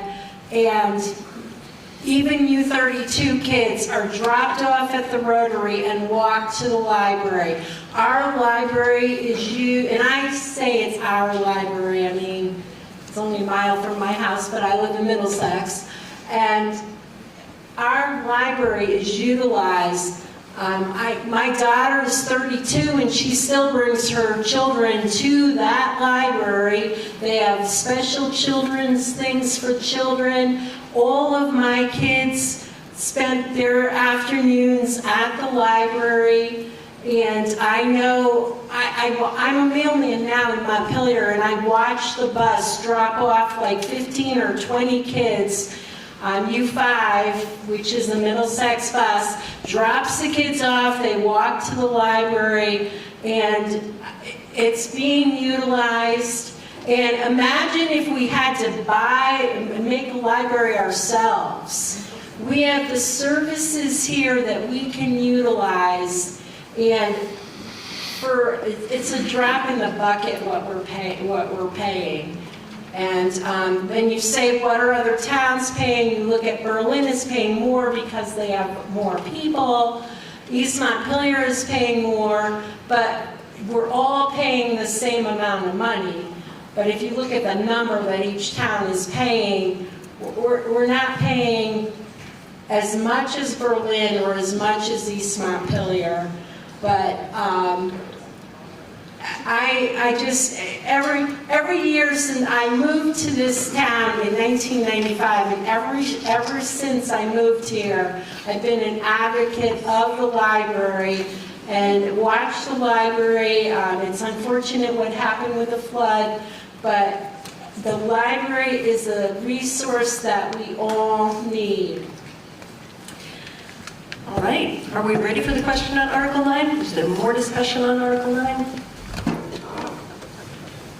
Looks like we're ready for the question. Oh, one more hand in the back.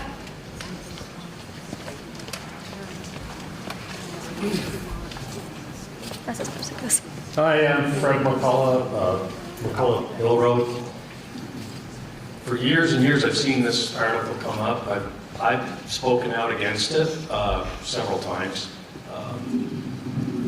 I wonder if there's a way that we can augment their needs by increasing the cost of the library card or something of that nature to stop the drastic increase in cost. That's, I would like to make a motion to fund the library for $20,000. That's where I'm at. All right. So I'm hearing a motion to reduce from $37,359 to $20,000. Is that right, Fred? Yeah. Do I have that right? We want to reduce it from 37 to 20? Yes. Yes. Okay, great. And I also heard, it doesn't sound like it's part of the motion, but an inquiry in terms of other ways to fund the library, like through more expensive library cards for people who want. Maybe more expensive library cards. Yeah, okay.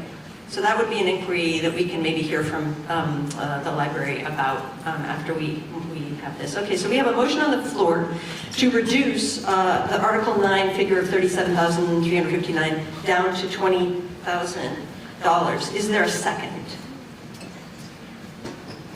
Okay, yes. Paul Sermonaro. It's a second? Okay. So it's been moved and seconded to reduce Article 9 from $37,359 to $20,000. Is there discussion on the amendment? Yes. Hi, Stacy Scadberg, warm body running for select board. So I think Sarah made a really excellent point that all of these line items, every single one in the budget, involves some kind of trade-off. What we're paying for one thing, and we're probably going to have to give up something else in exchange, because last I checked, money doesn't just come from the air. That being said, I've only been to relatively few town meetings, but every time it seems like this library special article gets a lot of attention and a robust debate because it happens to be the biggest ticket special article. I would invite everyone to think about what the real value is of having a safe, affirming third space for people in our community that also facilitates the free access to information regardless of your political orientation, regardless of your identity, regardless of how you look or how you feel about yourself. I think that service is invaluable, and it is hard to hear that folks would want to cut our contribution to that as a way to save, when the value of what we get out of having a robust, vibrant library in our community is, by my opinion, priceless, immeasurable. So I strongly oppose this unilateral reduction to the article. I actually would prefer that we give the library more to recognize all of the things that it gives back to us. Again, I have some bias. I am a frequent flyer of the library. I use it on a weekly basis. My son uses it on a weekly basis. So I suppose that I've got a lot of skin in the game, because if our library wasn't what it was, I really don't know what I would do or how I would get my audiobooks or my paper books or my sorry, I don't know where my son would go to have tutoring weekly. There's just so many things that it does for the community. So, and I don't think we can put a price tag on that. But I feel like the ask they've made in the original article is reasonable. So, thank you. Okay, so the motion on the floor is to reduce Article 9 from $37,359 down to $20,000. Is there other discussion on the amendment? Yes.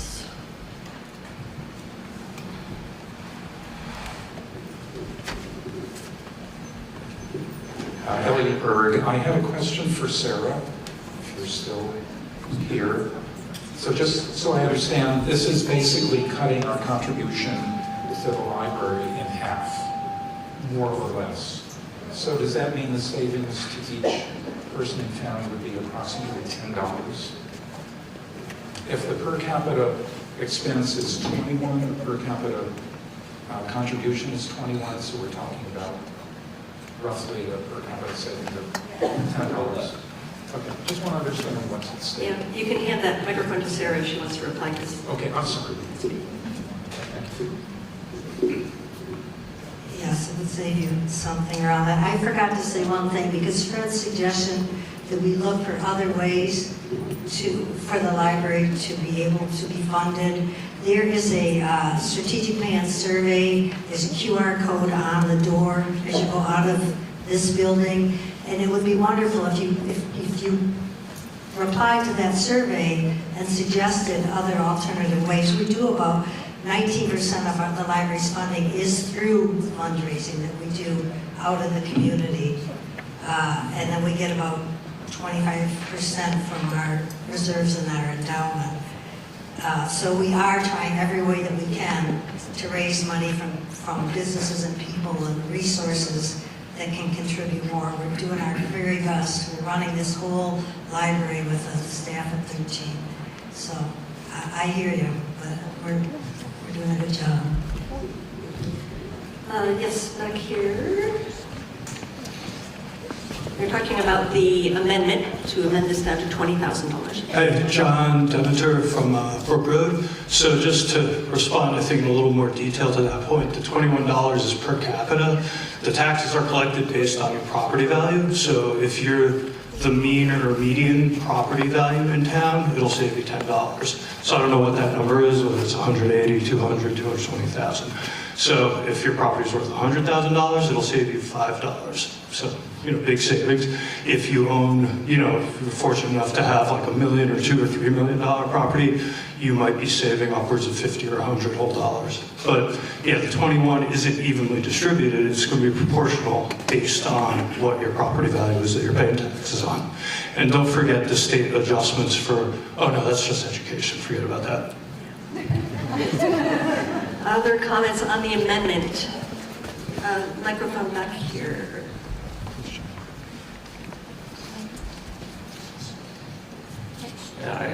Kyle Landis Marinella. You can just do Kyle for the notes. I think that if we lessen the amount that we pay, I remember one of the other towns doing this a number of years ago, and then the library can then charge individual members for the library card. I think that is how they respond if you give less than the full amount. So that would concern me. I wouldn't want a kid to go up to check out a book and be told they can't get it until their parents cough up $10 or $20 or something and be turned away from getting the free resources that the libraries provide. So I would oppose the amendment. Other discussion on the amendment?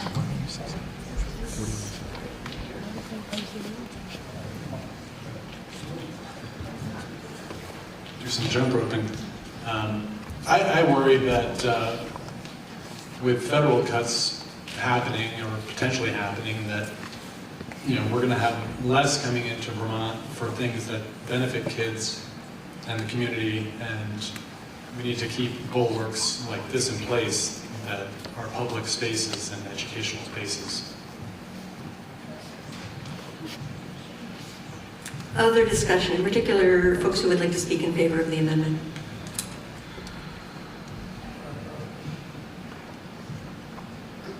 Feel free. Yes, right here. Hi, Susan Bettman, North Bear Swamp. In the past, it's been said that the library is a common good, and we haven't heard that here tonight exactly, but I would vote for that. Are you ready for the question on the amendment, or is there more discussion? All right, so what we're voting on is whether to reduce Article 9 from $37,359 to $20,000. That is the amendment. All those in favor of that amendment say aye. Aye. Opposed, no? No. The noes have it. Ayes were heard. Okay, so we are back to Article 9 as originally warned.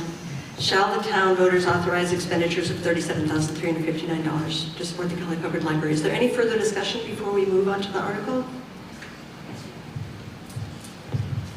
Okay, well then we'll just vote on this article, $37,359 to support the Kelly Covered Library. All those in favor say aye. Aye. Opposed, no? No. The ayes have it, and noes were heard. Thank you. We're on Article 10. Shall the town voters authorize expenditures of $6,000 to support the Montpelier Senior Activity Center? Is there a motion on Article 10? Yes. Nice and loud. Hugo.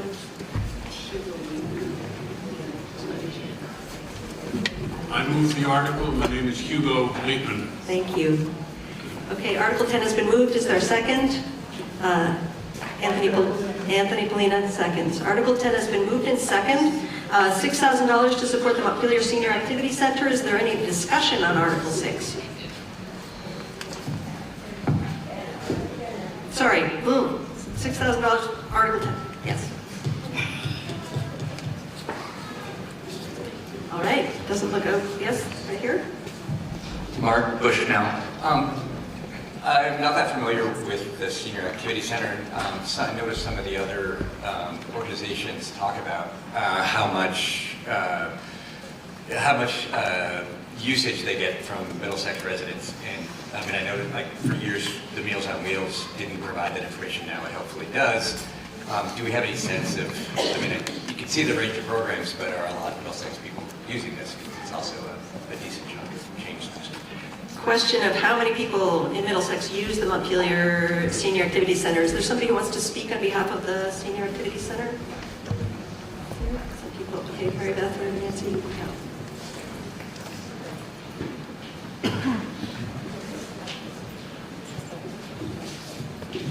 Hi, Mary Beth Kavansky, AOMANSKI.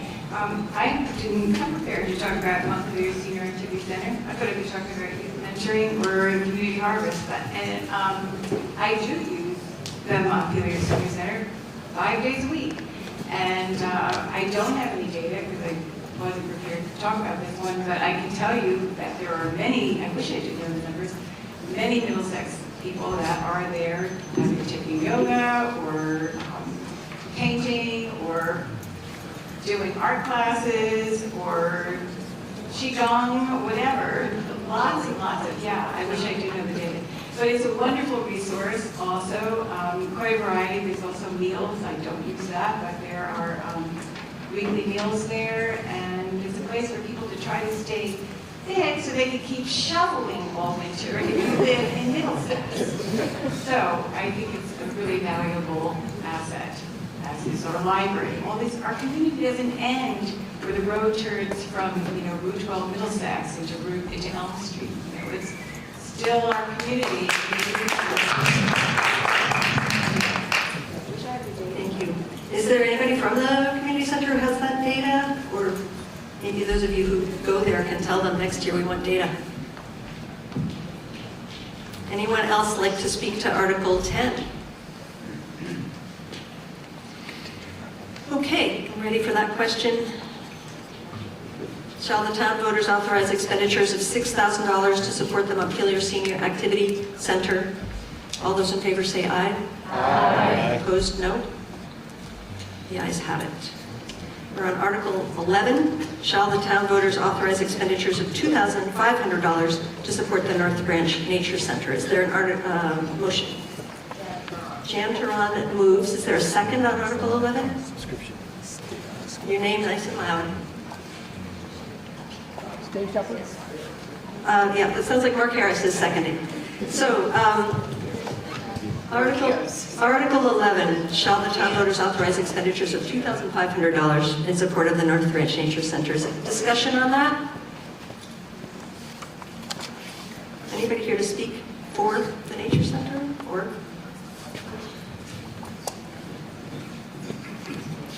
against? No discussion on the North Branch Nature Center. All right, are you ready for the question?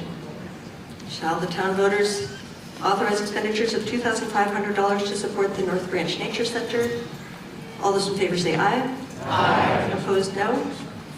The ayes have it. Article 11 passes.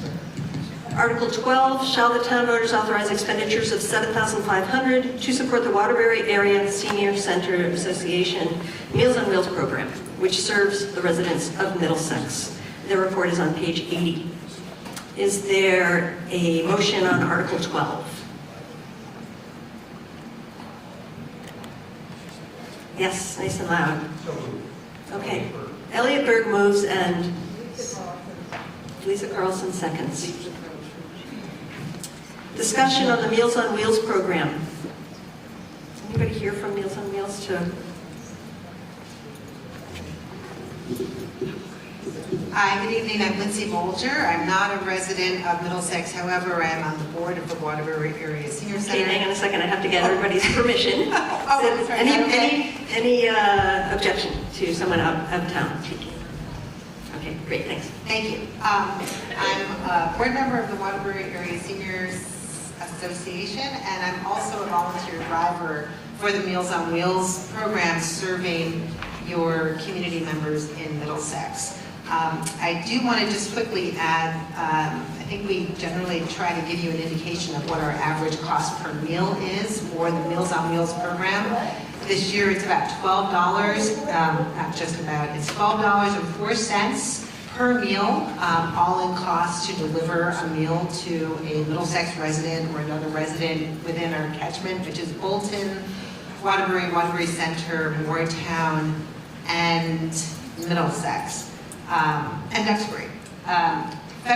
Federal and state funding only covers less than half that cost, so it leaves us a gap of about $6.50 per meal. We are asking Middlesex voters to help us cover that gap. I will tell you that this year we're reducing our request of the Middlesex voters by about 25%. Last year we requested, was it $20,000? Because our actual number of community members that we serve has been reduced. So our request of you does ebb and flow as the request for our services in your community ebb and flow. I just wanted to make mention that our request has been reduced from last year. Thank you. To clarify, it was 10,000 last year and it's 7,500 this year. Thank you. Any discussion on Article 12? Okay. Shall the town voters authorize expenditures of $7,500 to support the Waterbury Area Senior Centers Association Meals on Wheels program serving residents of Middlesex? All those in favor say aye. Aye. Opposed, no. And Article 12 passes. Article 13, shall the town voters authorize expenditures of $1,500 to Youth First Mentoring? Is there a motion on Article 13? Deb Wolf moves. Article 13, is there a second? Eric Benedict seconds. Article 13 has been moved and seconded.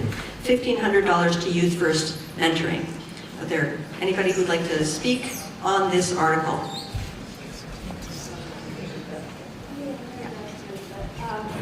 Here we go.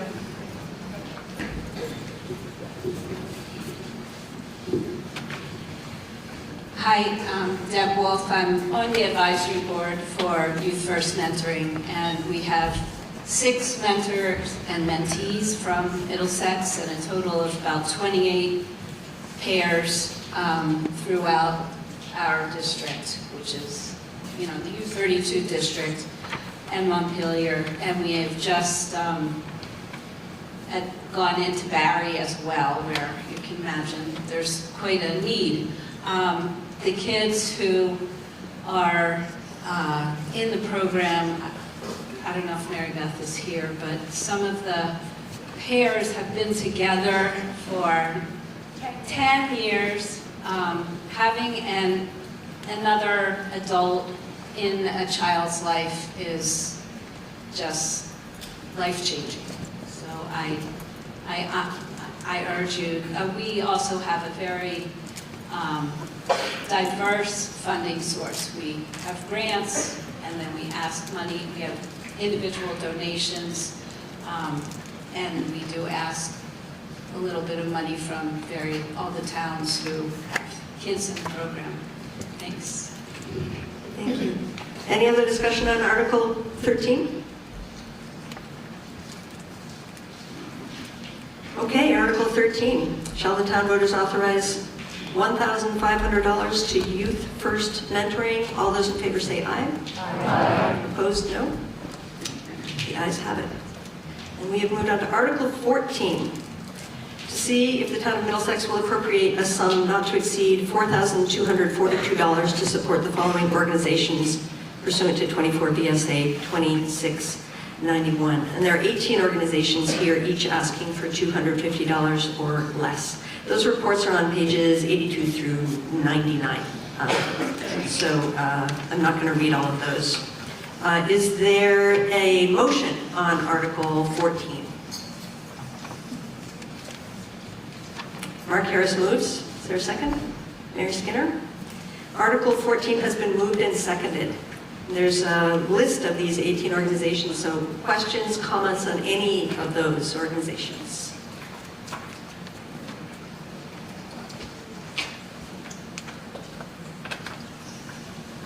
Okay.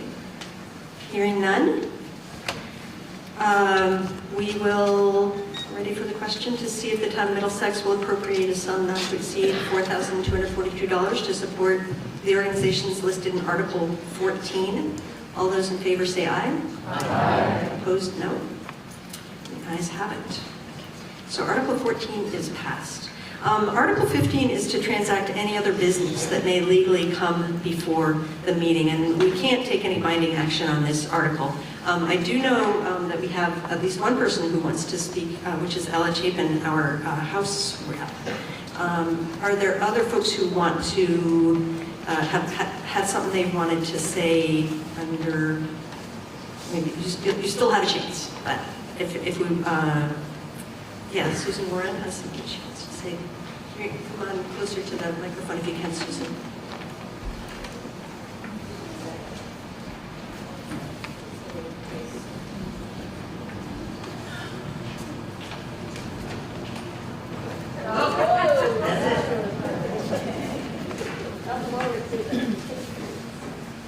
Did I hear right, this is a chance to say something that's not specifically on? That's right.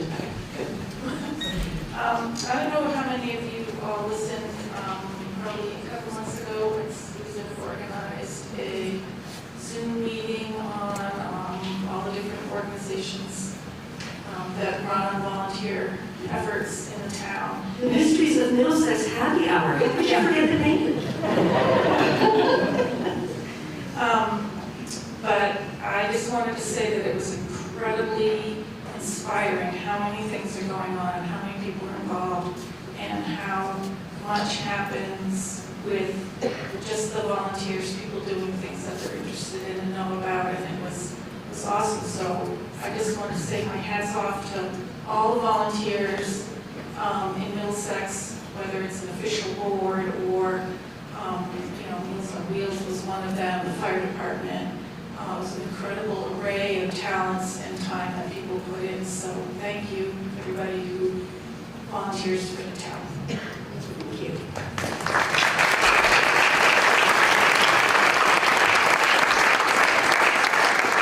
August Burns. Just step up here. Back again. Or okay, take turns.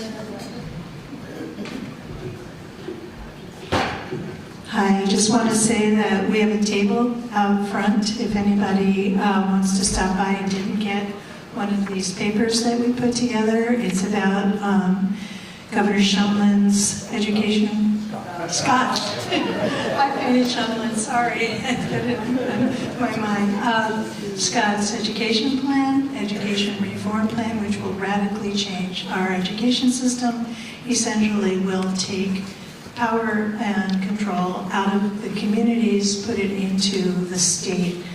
He's proposing 5 districts. Our district would run from Elmore to White River Junction, there's a lot going on there. I encourage people to get educated about it, to speak with your representatives about it, and get involved to save our schools. Are we ready to hear from Ella? Okay.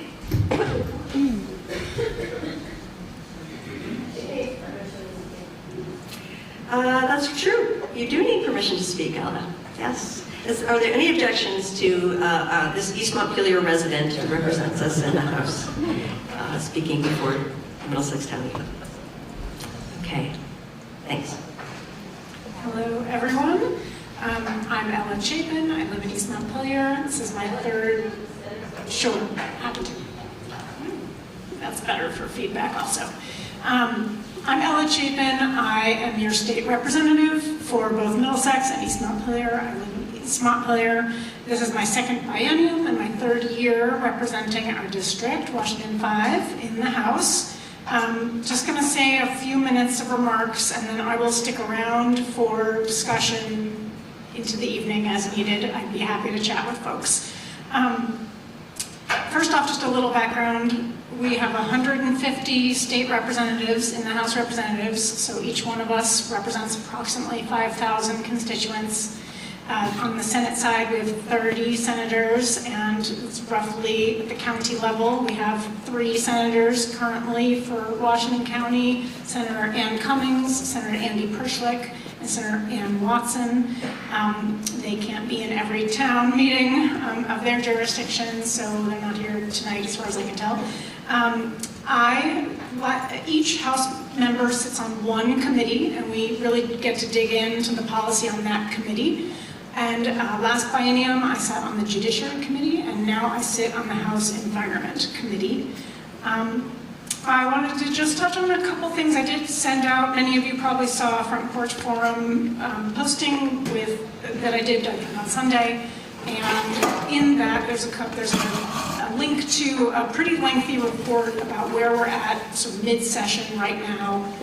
Our legislative sessions run from early January typically to mid-May. We end each session when we pass the state budget for the coming fiscal year, and that usually happens in mid-May. It can happen later, so we're sort of there until we're done. I wanted to just touch on a couple of things. I wanted to just touch on public education and education finance and property taxes. As you just heard from August, the governor has put out an education transformation proposal that the legislature has been learning about, and we have been digging into the details as they've come out. The full proposal from the governor landed, I think, about a week ago, and it's like a 170-page bill. So we're sort of right now really being able to dig into those details.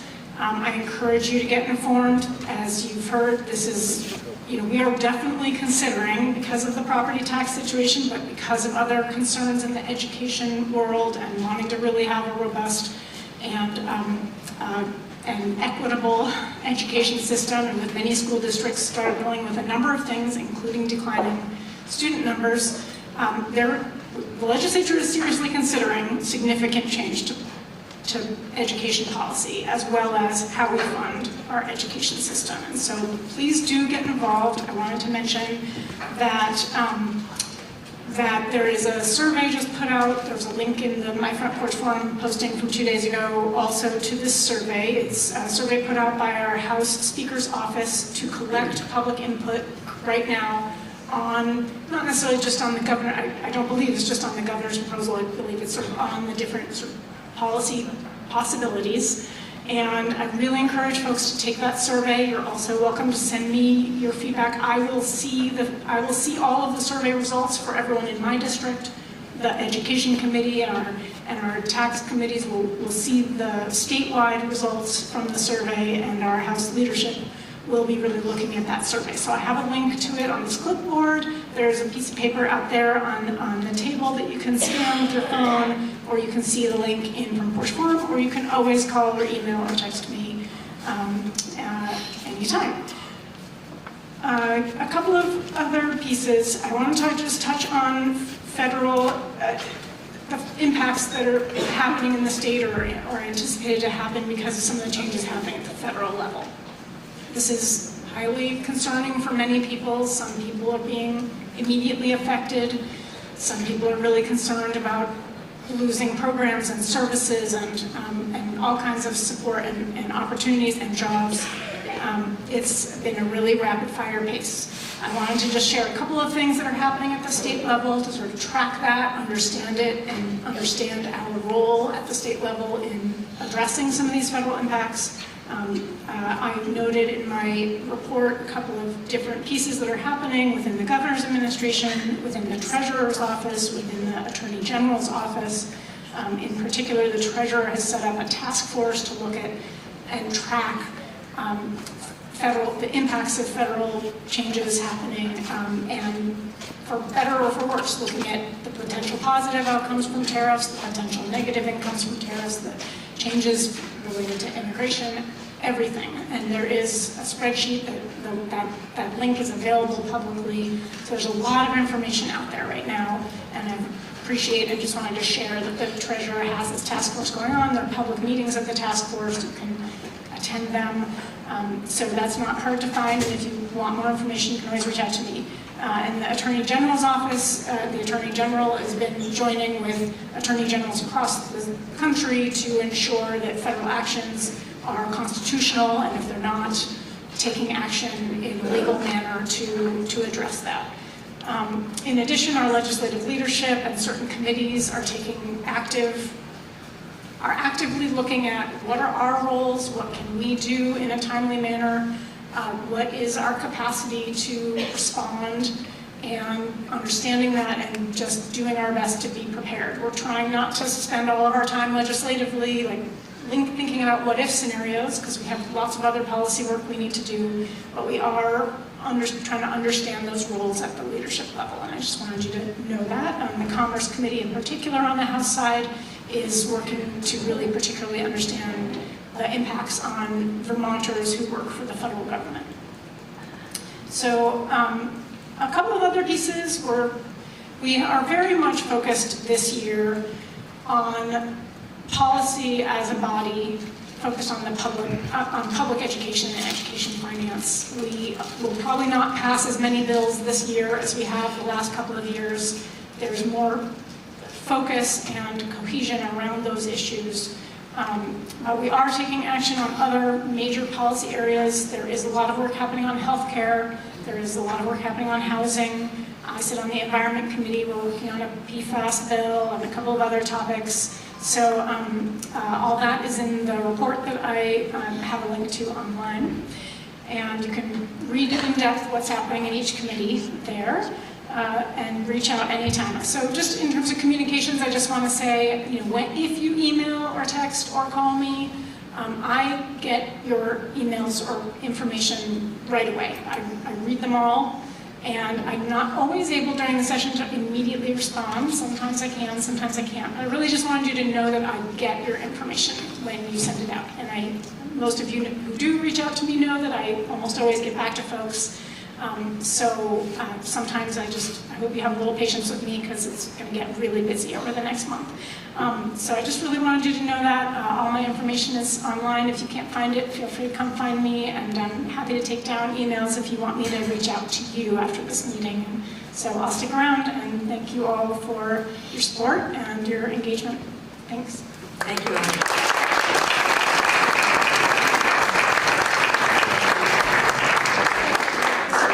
Okay, thanks. Maybe you can stay for pasta.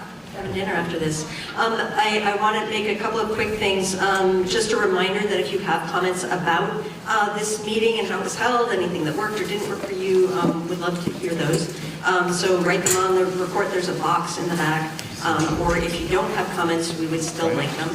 I want to thank everyone who spoke tonight, because public speaking always takes courage, but I want to especially honor the courage of people who spoke out on behalf of what may have turned out to be a minority view. We are all working to support our community's best interest as we see them, and it takes special courage, I think, to speak in that way. So I want to thank everyone for doing that.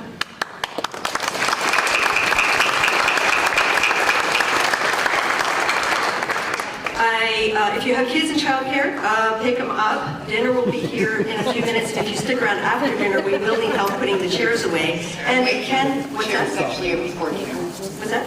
Chairs are before dinner. And, we're going to have to move, yes. Okay. Right, and make sure that the ones that say town are separate from the ones that don't say town. And so there's two carts here. Put town in one cart.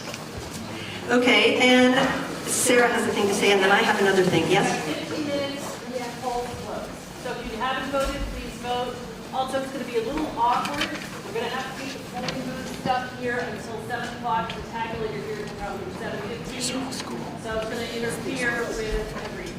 Sorry. Sorry, Susan. Democracy. Hey, move the voting. By the time we have all the chairs and tables set, it'll be set. Okay. Here's what I want to do. I want to recognize Honeybee Barrett and our fabulous microphone runners.